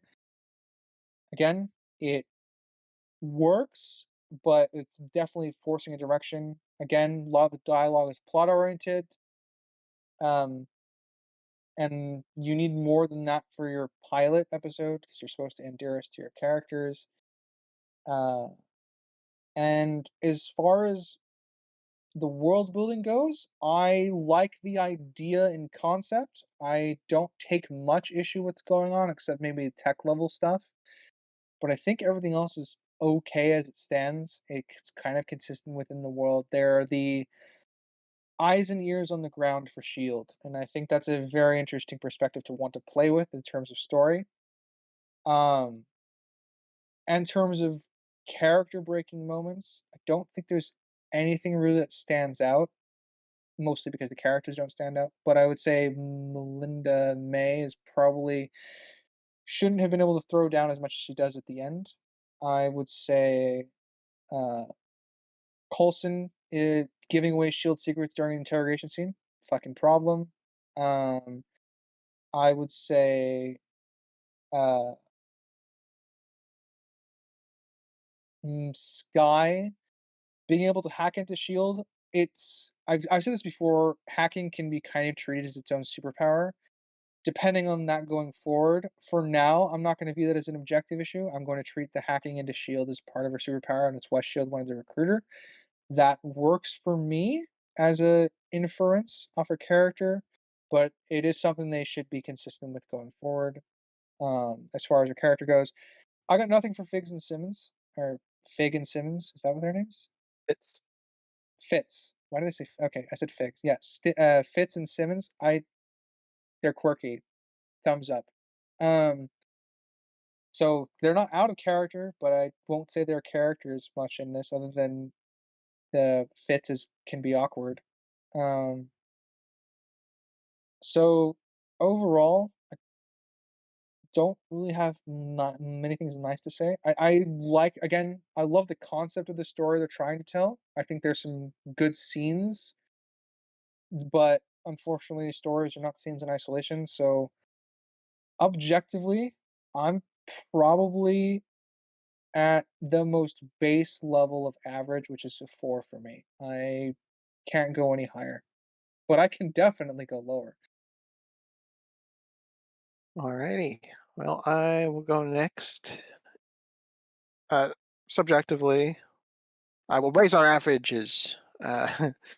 I have it as a 7. I will definitely acknowledge that there's a bias involved in this subjective number because I know these characters and know where they're going and their dynamics. So there is bias involved. I do. I don't think it's the strongest pilot in the world, but I think it's a decent pilot. I think it's engaging enough with the shield hook of like Maria's involved, Coulson's involved. I think they do a good job linking the MCU to this. Like we mentioned, they referenced pretty much all the Avengers minus Hawkeye, and not into like a eye rolling like, ugh, they're making references to make references. It feels pretty genuine and believable when they're referenced. Um, Except in maybe being the super soldier serum, because it's not the super serum blue that we're kind of known like synonymous with, but maybe a little reachy on that. But anyways, so I find it kind of fun to see how they tied all this stuff. Even Extremis, which I don't even care about Extremis in Iron Man 3, but it's kind of cool that they're tying it to something. Objectively, I acknowledge that the characters are caricatures, mostly Fitz and Simmons at this stage. I think Maria Melinda May, she is, I think, slightly past caricature. Architect. I'm all over the place. Caricature. She is kind of the hardened, oh, I'm done with this. But we do kind of feel that there's more of a past going on and kind of setting up her and Coulson of having a history of being in the field of they've done stuff for Shield and kind of intrigue. And Grant, I didn't say this in my subjective. I like Grant a lot in this pilot and going forward. And he kind of just fits the archetype I like. I like gritty, tough spy type guys. Burn notice, person of interest. I don't know. It's just a thing I'm into, I guess. He checks the boxes. But in terms of objectivity, I think he's not at Natasha level, but I think he is believable enough to be a high level spy. I don't think he's been shown to be incompetent in this. The truth serum bit, I think, is probably the worst part of this because it's way too risky for Coulson to do that. Because anything could have been spilled out of, of Grant to someone who's anti shield. Doesn't really make much sense. I think the ploy of them being on it together and faking it is a way better plan, but that's not something we got. I think the way they built up Mike as like a good bad guy, I guess, good guy bad guy, was pretty well executed, and the twists involved with the Doctor all well utilized. And I think anything going forward is just reiterating stuff. I agree with Sprinks with the camera work and the VFX side of things. I don't agree with the music cue being a romantic guitar sound. But everything else on the filmmaking side, I pretty much agree with Sprinks on. So I think everything here is serviceable to good. Couple bad moments. So I've been a 6.5, 7 area. So I will land at a 6.5. Right. That is the end of this unorthodox episode of the podcast. Anything else before Ryder takes us out? Should we hint at next week? Uh, sure. You kind of already did by saying there's a next week. I mean, there's Yeah. always a next week. Something's every I next week, but Yeah, but listen. it's I think relevant. next week will be A tier. oh, I see what you did. I I think see so what you too. did. Clever. Clever. Way better than anything Crimson's done in the last year. Clever. Thank you very much. Well, was that clever? All right. Well then, gentlemen, shall I read us out? I think so. Yeah. All right, audience. Thank you for listening, whether it be Spotify, Amazon, Castbox, GoodPods, iHeartRadio, Podcast, and Samsung, and even being our visual side of things, be it YouTube or Rumble. Thank you for watching our PNG YouTuber slideshow there. Please feel free to like, comment, subscribe everywhere. Tell us how much you hate our opinions or how much you love them.